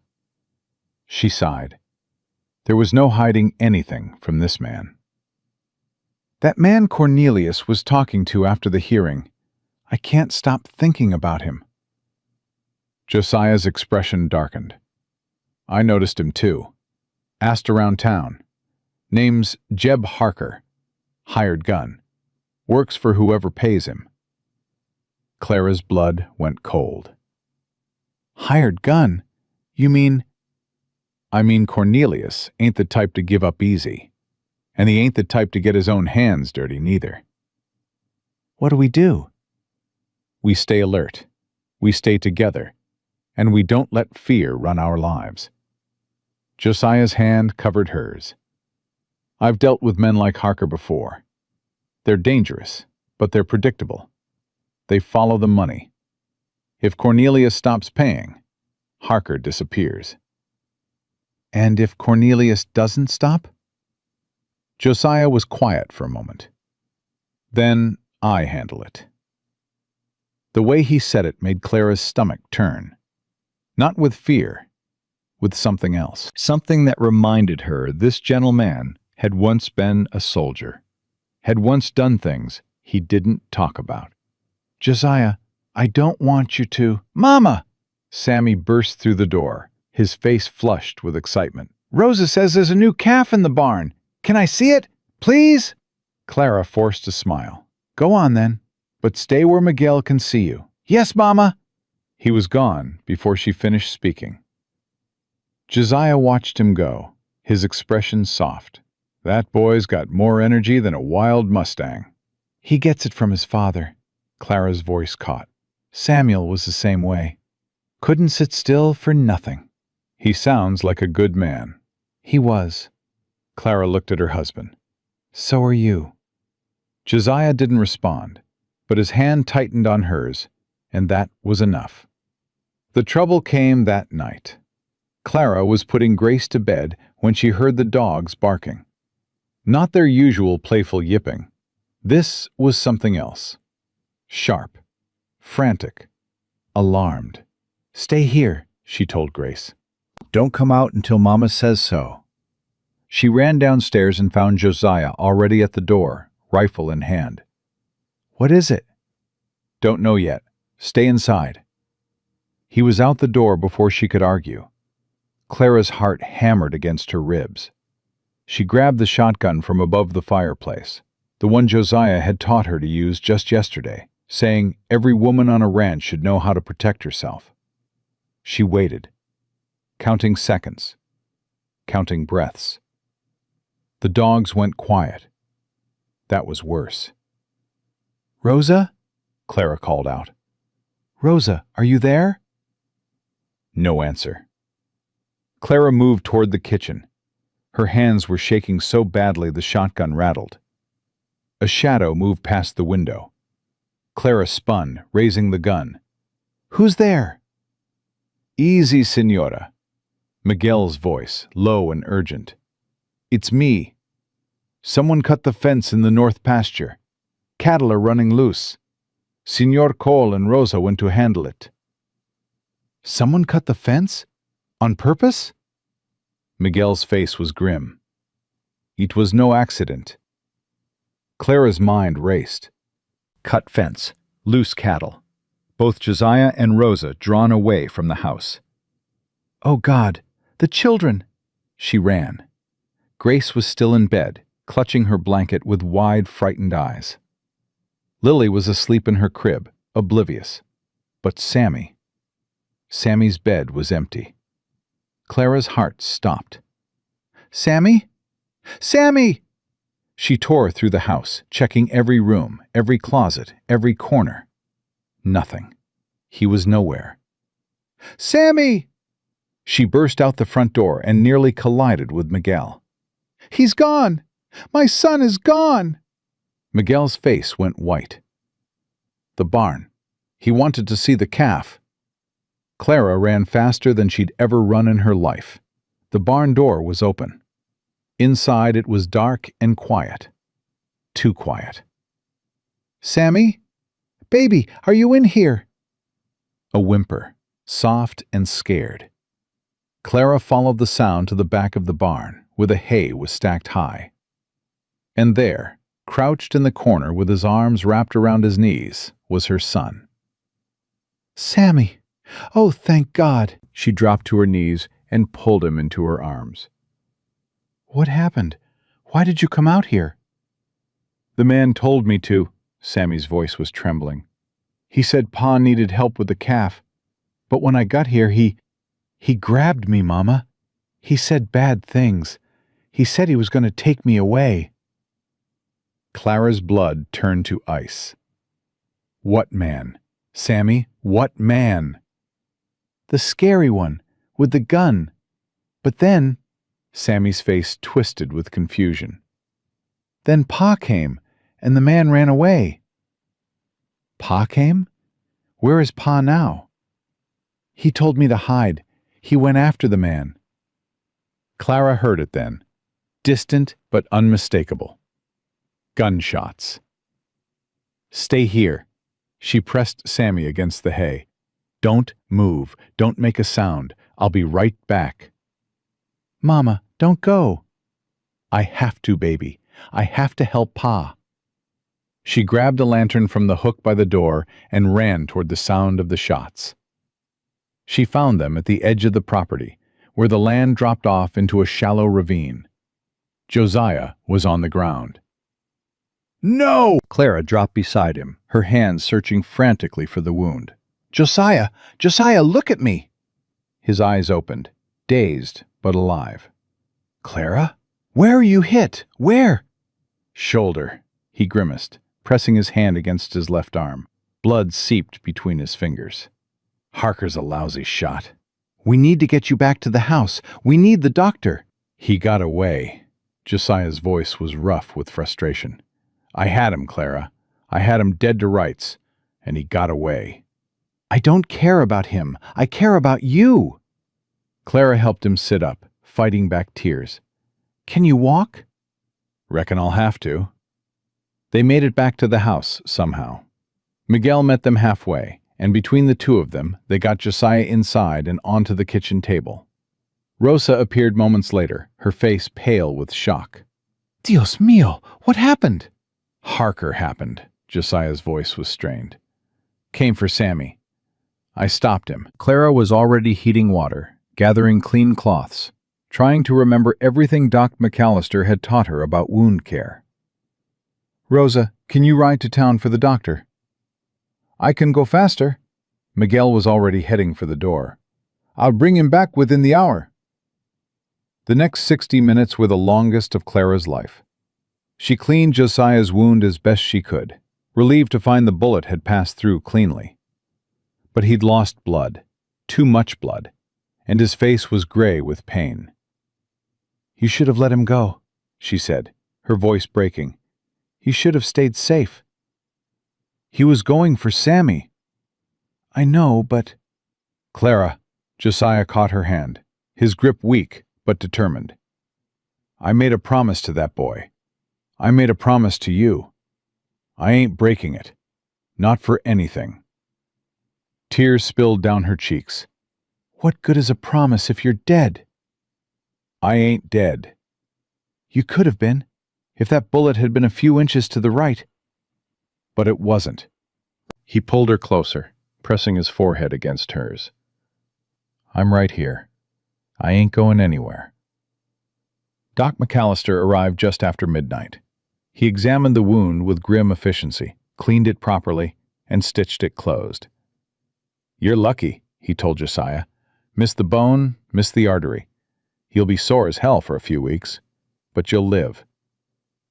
"How long until I can use the arm?" "Weeks, maybe longer. You need rest. I need to find Harker. What you need is to stay in bed and let that wound heal." Doc McAllister fixed him with a stern look. "Josiah, I've known you for 15 years. You're the stubbornest man in Texas. But if you don't rest, that wound will go septic, and you'll lose the arm. Maybe more. Understand?" Josiah's jaw tightened, but he nodded. After the doctor left, Clara sat beside the bed, watching her husband drift in and out of an uneasy sleep. The children were safe with Rosa, tucked into her room with instructions not to come out until morning. Clara had never felt so helpless. Cornelius had sent a man to kidnap her son.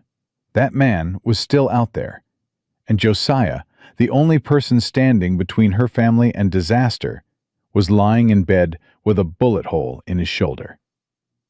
She thought about running, packing up the children and disappearing into the night, finding somewhere Cornelius would never find them. But where would they go? They had no money, no family, no friends outside this ranch.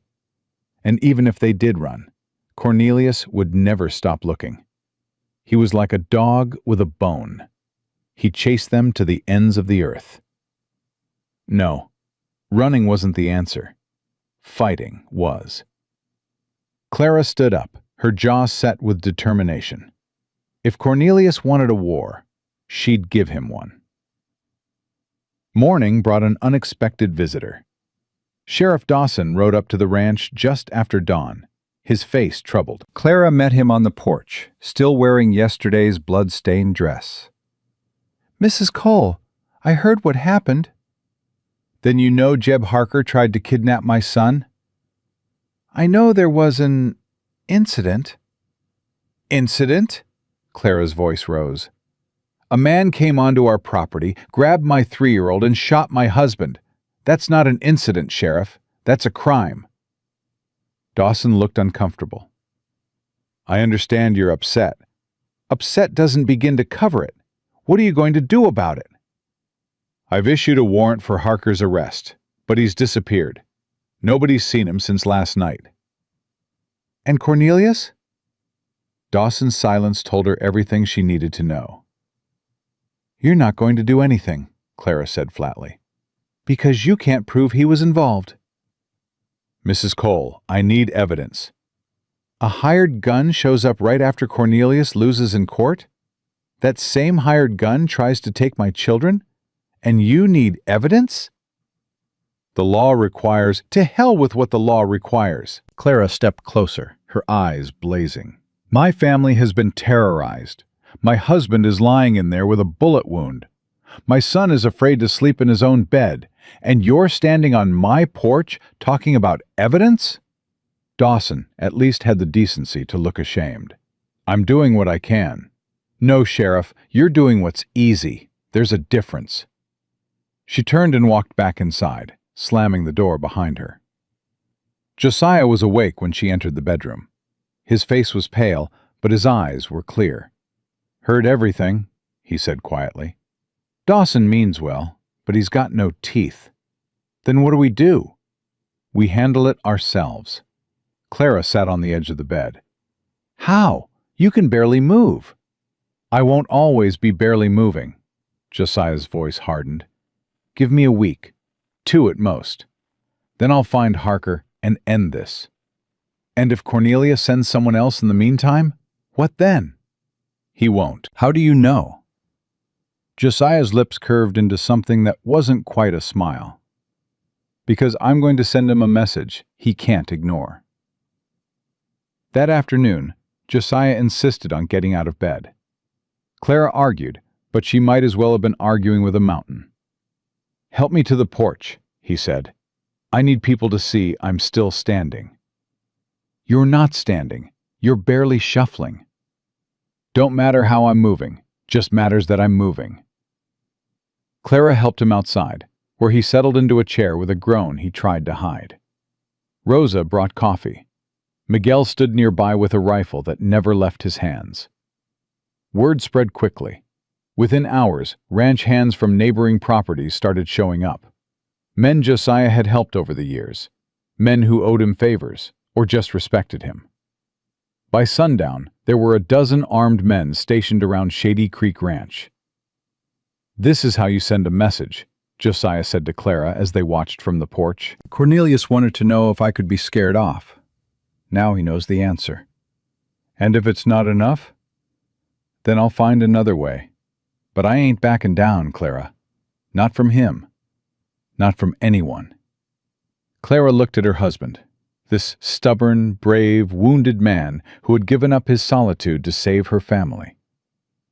"I love you," she said quietly. It was the first time she'd said it out loud. Josiah turned to look at her, surprise flickering across his face. Then something softer. "Say that again." "I love you, Josiah Cole. I don't know when it happened or how, but I do. I love you." He reached out with his good arm and pulled her close. "I love you too, Clara. Have since the moment you stood up to Agnes Whitmore, with fire in your eyes." She kissed him then, right there on the porch, in front of God and the ranch hands and anyone else who cared to watch. She didn't care who saw. She didn't care about anything except this man and this moment, and the family they'd built together. The next morning, Clara woke to the sound of horses approaching. She grabbed the shotgun and ran to the window, heart pounding. But it wasn't Harker. It was Cornelius. He rode up to the ranch alone, hands raised, white flag tied to his saddle horn. The ultimate symbol of surrender. Clara didn't believe it for a second. She was on the porch before he could dismount, the shotgun leveled at his chest. "That's far enough." Cornelius smiled his snake smile. "Clara, dear, is that any way to greet family?" "You're not my family. You never were." "I came to talk, nothing more." "Talk?" Clara laughed bitterly. "After what you did? After you sent a man to kidnap my son and shoot my husband?" "I don't know what you're talking about." "Liar." Cornelius's smile faltered. "Be careful, Clara. Accusations like that could get a person in trouble." "So could sending hired guns after children." Josiah's voice came from behind her. He stepped onto the porch, his wounded arm in a sling, his face pale but determined. "You've got 30 seconds to explain why I shouldn't let my wife shoot you right here." Cornelius's eyes flicked between them, calculating. "I came to make a deal." "What kind of deal?" "I'll leave. Forever. Forget the children exist. Never bother you again." He paused. "For a price." Clara felt sick. You want money. Samuel owed me money.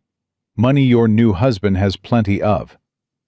I'd say $5,000 is fair compensation for my loss. Your loss?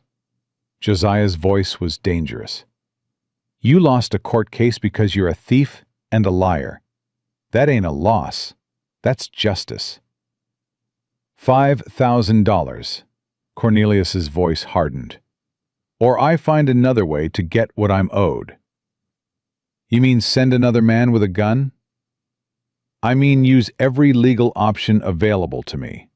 Appeals, investigations, testimony from concerned citizens about the improper circumstances of your marriage. Cornelius smiled again. I have connections, Cole. Powerful ones. This could drag on for years. Are you prepared for that? Clara's finger tightened on the trigger. She had never wanted to hurt someone so badly in her life. Josiah put a hand on her arm. Put the gun down, Clara. But put it down. She lowered the shotgun, her hands shaking with rage. Josiah walked down the steps, stopping directly in front of Cornelius. Even wounded, even weakened, he towered over the smaller man. Here's my counteroffer, Josiah said quietly. You leave. Today. You never come back. You never contact Clara or the children again. In exchange, I don't tell the sheriff about the telegram you sent Harker, offering him $200 to grab Sammy. Cornelius's face went white. You don't have... I have it. Harker dropped it when he ran. Signed with your initials and everything. Josiah smiled without warmth. Turns out hired guns ain't known for their loyalty. Or their brains. Cornelius stood frozen, his carefully constructed mask crumbling. So here's what's going to happen, Josiah continued. You're going to get on that horse. You're going to ride back to wherever you came from. And you're going to forget this family ever existed. If I ever see your face again, if I even hear your name spoken within 100 miles of this ranch, I'll make sure that telegram finds its way to every judge, every sheriff, and every newspaper in Texas. Cornelius's mouth opened, closed. For once in his miserable life, he had nothing to say. Get off my land, Josiah said. Now. Cornelius mounted his horse with shaking hands. He looked at Clara one last time, and she saw it in his eyes. Defeat. Complete and total defeat. He rode away without another word. Clara watched him go, her whole body trembling. Is it over? She whispered. Is it really over? Josiah pulled her into his arms with his good hand. Yeah, darling. It's over. She buried her face in his chest and let the tears come. The weeks that followed were the quietest Clara had ever known. No threats. No midnight visitors. No snake-faced men with legal papers and false smiles. Just the steady rhythm of ranch life. Cattle to tend, meals to cook, children to raise. And Josiah. Always Josiah. His shoulder healed slowly, too slowly for his liking. He grumbled about being useless, about leaving all the work to Miguel and the other hands. Clara just smiled and reminded him that even mountains needed time to mend. I ain't a mountain, he muttered one morning, struggling to button his shirt with one hand. Could have fooled me. Clara crossed the room and helped him with the buttons, her fingers lingering on his chest. You're the most stubborn, immovable thing I've ever encountered. That's supposed to be a compliment? It's supposed to be the truth. He caught her hand and brought it to his lips. I love you, Clara Cole. I know, she smiled. You tell me every morning, and I'll tell you every morning for the rest of my life, just so you don't forget. I won't forget. Sammy's voice echoed from downstairs. Mama, Pa, Grace is trying to feed her porridge to the cat again. Clara laughed and pulled away. Duty calls. It always does. They walked downstairs together, shoulder to shoulder, and found exactly what Sammy had described. Grace was sitting at the kitchen table, solemnly spooning porridge toward a very confused-looking barn cat that had somehow found its way inside. "Kitty hungry," Grace announced. "Kitty has plenty of food outside," Clara said, gently removing the spoon from her daughter's hand. "This porridge is for you." "Don't want porridge. Want pancakes." "You had pancakes yesterday." "Want pancakes today." Rosa appeared from the pantry, wiping her hands on her apron. "I will make pancakes, pequeña, but only if you finish your milk first." Grace considered this negotiation carefully. Half the milk. All the milk. Most of the milk. Rosa's eyes twinkled. This one is going to be a businesswoman, I can tell. Lily, now fully recovered and growing stronger every day, banged her tiny fists on the table from her high chair. At 15 months, she was starting to form words. "Mama," and "No," being her favorites. She pointed at Grace's porridge and made a demanding sound. "You want some too, baby girl?" Clara scooped a small spoonful and brought it to Lily's mouth.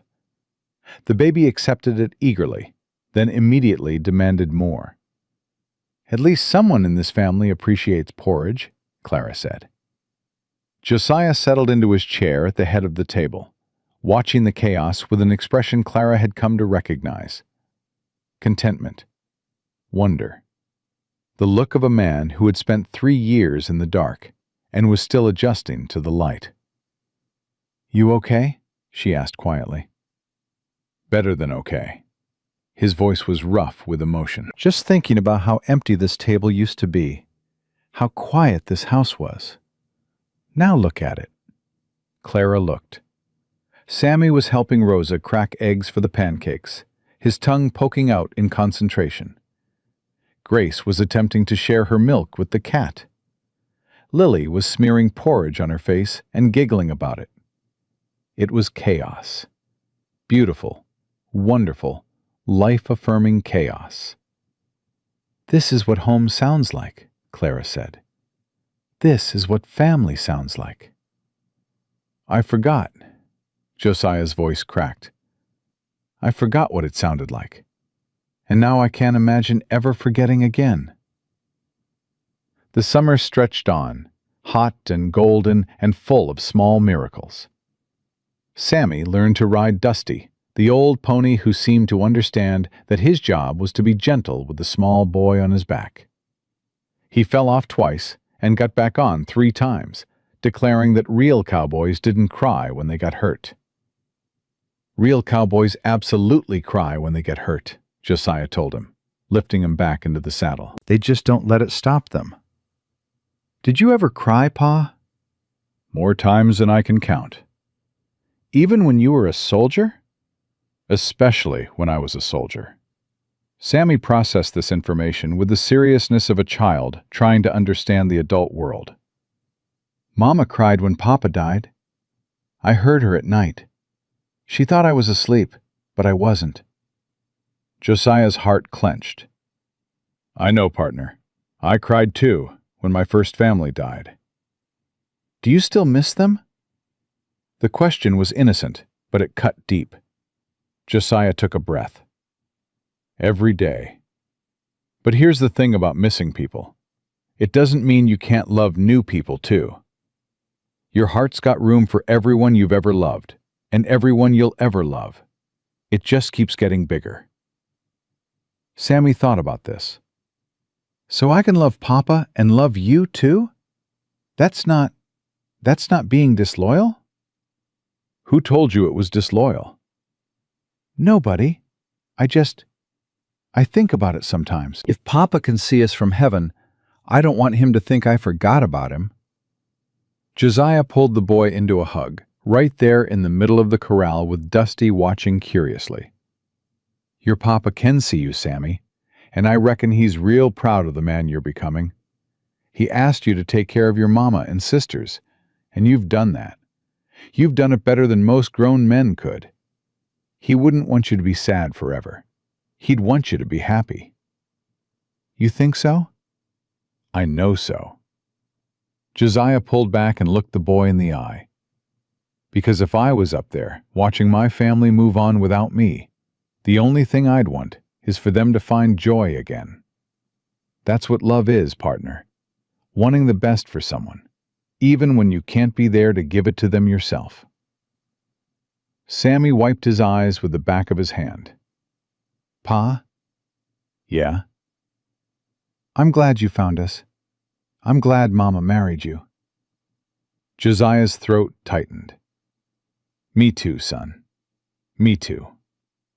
That night, after the children were asleep, Clara found Josiah sitting on the porch, staring at the stars. "Can't sleep?" she asked, settling into the chair beside him. "Don't want to. Not yet." He reached for her hand. "Sammy asked me today if loving me meant he was betraying his father." Clara's breath caught. "What did you tell him?" "The truth. That hearts don't work that way. That love isn't a pie. Taking a slice for one person doesn't mean there's less for someone else." "Where did you learn that?" "My mother. She used to say it all the time when I was growing up." A ghost of a smile crossed his face. "She was a wise woman. Would have loved you." "I wish I could have met her." "She'd have taken one look at you and said, 'Finally, Josiah. Finally you found someone with enough fire to keep up with you.'" Clara laughed softly. "Fire?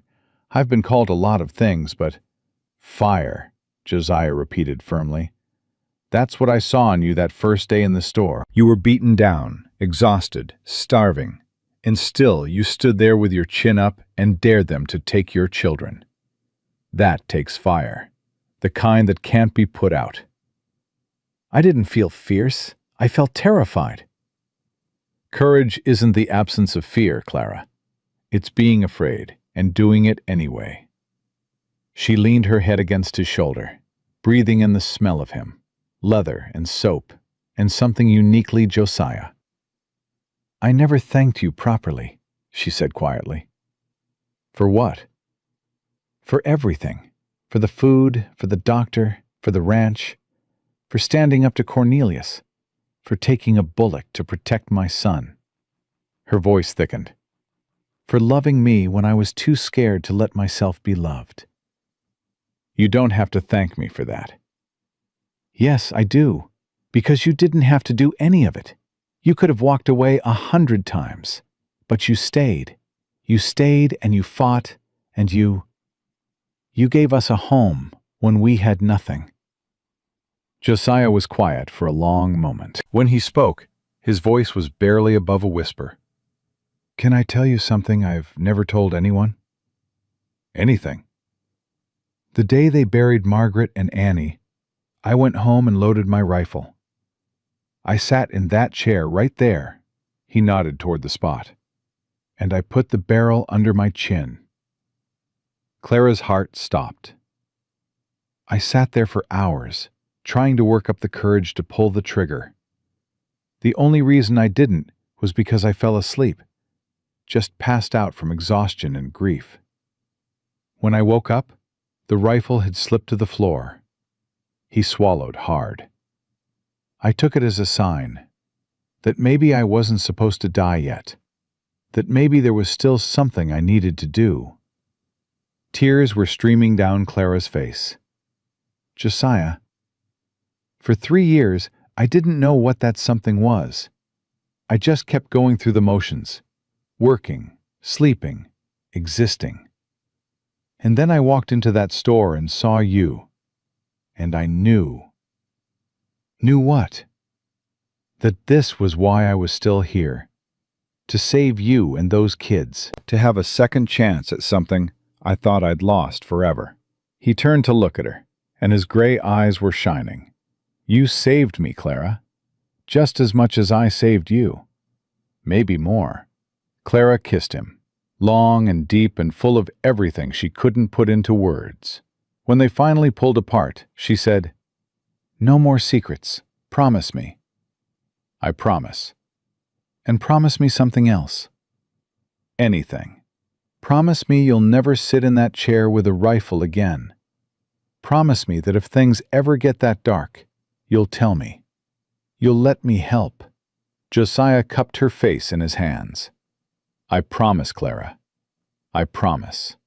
They sat together until the stars faded and the first light of dawn touched the horizon. And when they finally went inside, Clara knew something had shifted between them. The last wall had come down. There were no more barriers, no more hidden wounds. They were truly one. 2 months later, Clara started feeling sick in the mornings. At first, she thought it was the heat. August in Texas was brutal, even with the creek nearby. But when the sickness persisted, and when she noticed other changes in her body, she began to suspect something else. "Rosa," Clara found the older woman in the kitchen, preparing lunch. "Can I ask you something?" Rosa looked up with knowing eyes. "You want to know if you are pregnant."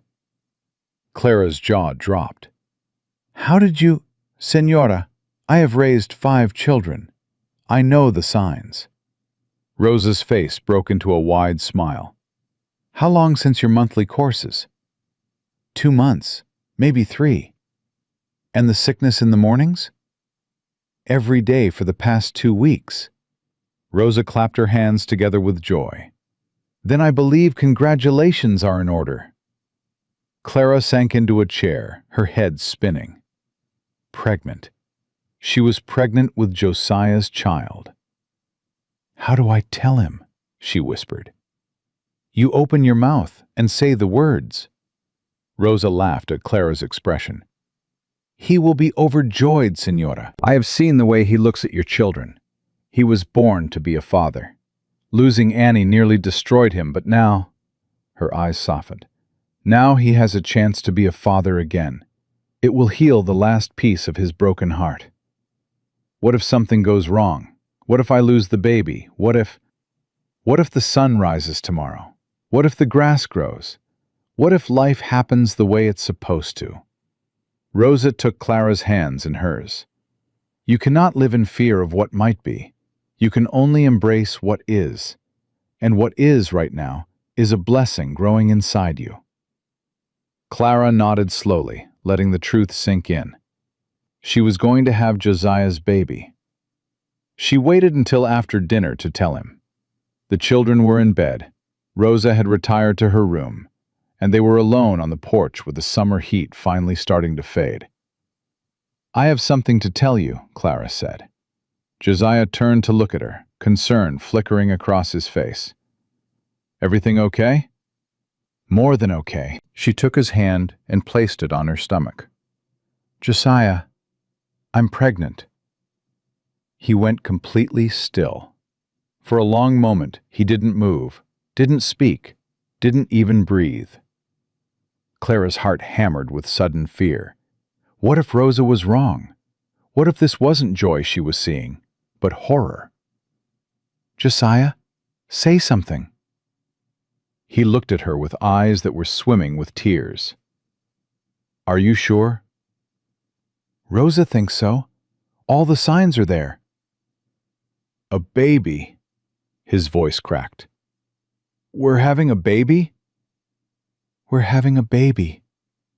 He pulled her into his arms so fiercely she gasped. His whole body was shaking, with joy, with disbelief, with the overwhelming weight of a miracle he'd never expected. "Clara." He said her name like a prayer. "Clara, Clara, Clara. I take it you're happy?" He pulled back, laughing through his tears. "Happy doesn't cover it. I don't think there's a word for what I'm feeling right now." "I was scared to tell you. I didn't know how you'd—" "Scared? Why would you be scared?" "Because of Annie. Because I didn't know if you'd want to try again after losing her." Josiah's face softened. "Clara, Annie will always be my daughter. Nothing will ever change that. But loving her doesn't mean I can't love this child too. That's what I told Sammy. Hearts don't work that way. They just keep growing. He knelt down in front of her, placing both hands on her stomach with a reverence that made her breath catch. "Hey there, little one," he whispered. "I'm your pa.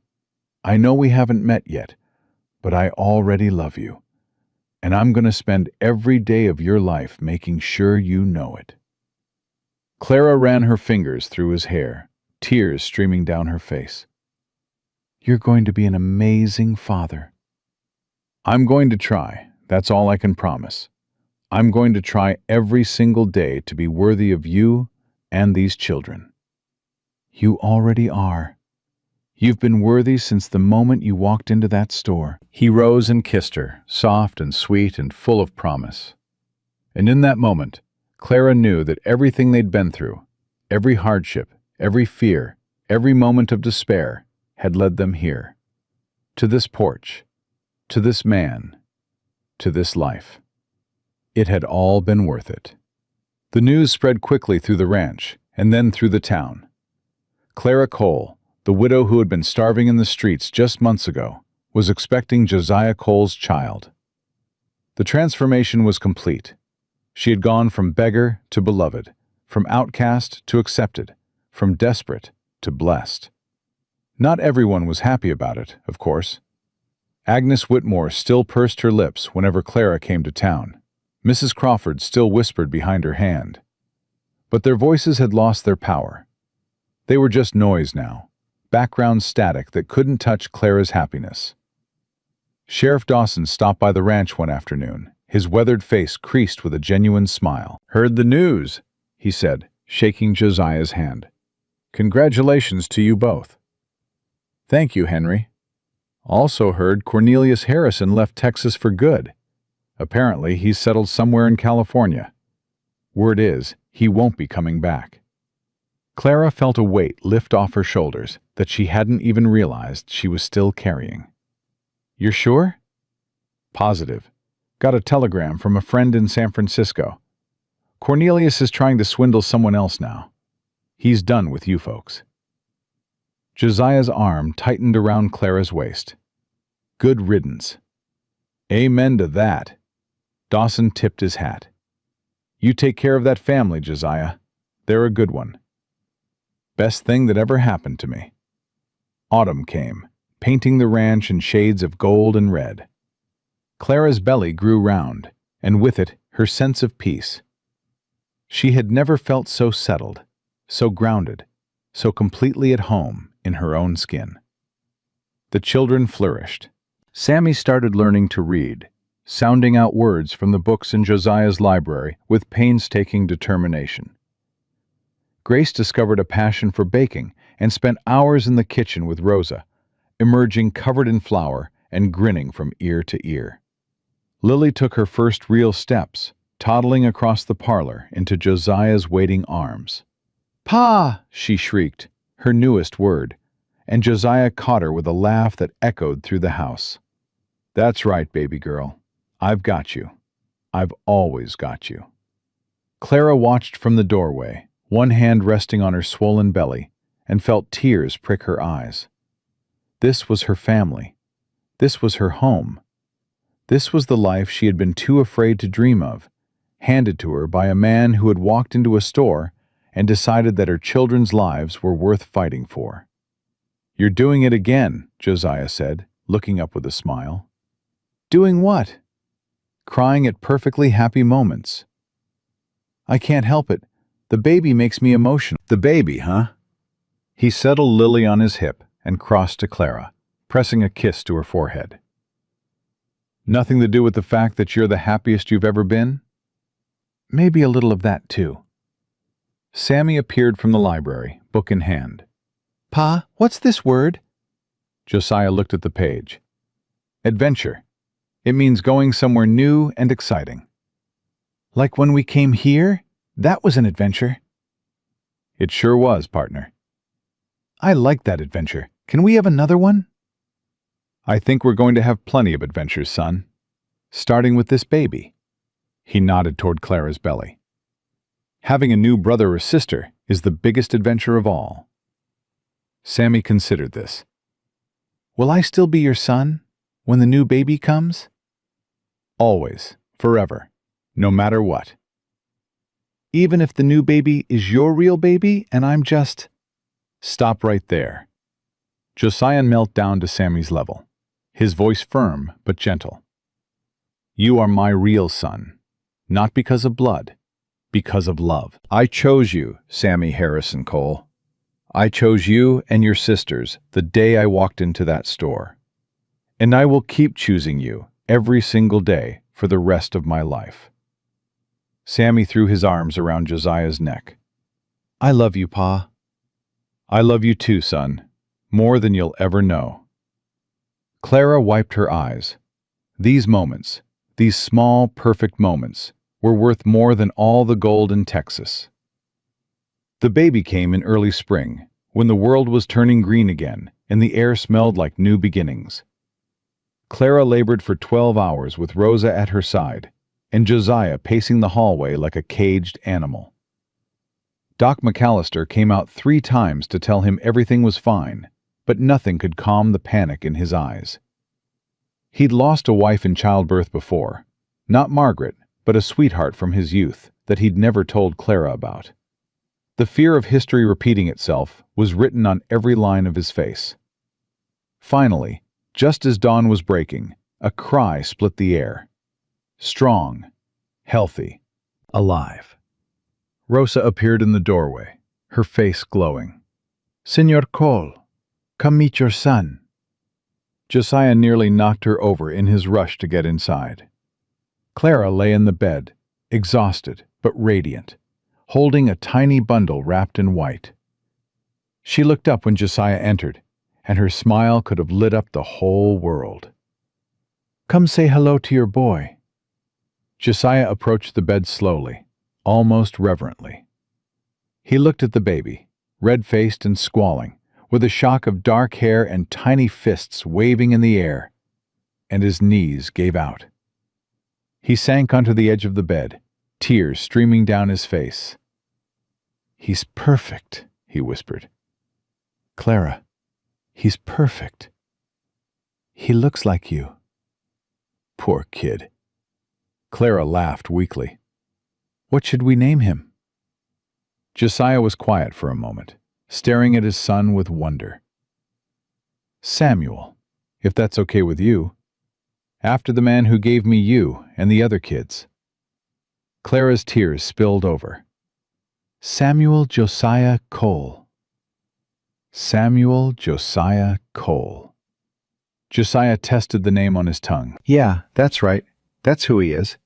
He reached out one massive finger, and the baby grabbed it with surprising strength. Those tiny fingers, wrapped around his, felt like the answer to every prayer he'd ever prayed. Hey there, Samuel, he murmured. Welcome to the family. The next few weeks were a blur of sleepless nights and crying jags, and more joy than Clara had ever thought possible. The older children were fascinated by their new brother. Sammy wanted to hold him constantly. Grace kept trying to share her toys with him, not understanding why a newborn couldn't play with dollies. Even Lily seemed to grasp that something important had happened, pointing at Samuel and babbling happily whenever she saw him. Josiah was a revelation. This giant of a man, who had once seemed like he could wrestle bears with his bare hands, turned into a complete puddle around his infant son. He walked the floors at night when Samuel wouldn't sleep. He changed diapers without complaint. He sang lullabies in a voice so off-key it was endearing. You're going to spoil him, Clara teased one morning, watching Josiah rock Samuel in the big chair by the window. Probably. Don't care. He's going to think the whole world revolves around him. For now, it does. Josiah looked up with a smile that crinkled the corners of his eyes. Let me have this, Clara. Let me have all of it. It's already yours. All of it. Forever. A year passed. Then 2. Then 3. Samuel grew from a baby into a toddler, then into a little boy with his father's stubborn jaw and his mother's fierce spirit. Sammy shot up like a weed, all long limbs and endless energy. Grace discovered a talent for drawing and covered every surface in the house with her art. Lily, no longer the baby, learned to read before any of her siblings had. And Clara had never been happier. She stood on the porch one summer evening, watching her family in the yard below. Josiah was teaching Sammy to throw a rope, while Samuel tried to imitate his brother's movements. Grace was picking wildflowers with Rosa, while Lily sat nearby, nose buried in a book. This was her life. This was her miracle. A hand slipped into hers. Josiah had climbed the steps without her noticing. "What are you thinking about?" he asked. "The day we met. That store. Those 11 cents. Seems like a lifetime ago." It was a lifetime ago. A different life. A different me. He pulled her close, wrapping his arms around her from behind. "Any regrets?" "Not a single one." "Even the hard parts? Cornelius, the trial, the bullet in my shoulder?" "Even those. Because they led us here." She turned in his arms to face him. "I would do it all again, Josiah. Every hungry night, every cold morning, every moment of fear and despair. I would do it all again if it meant ending up with you."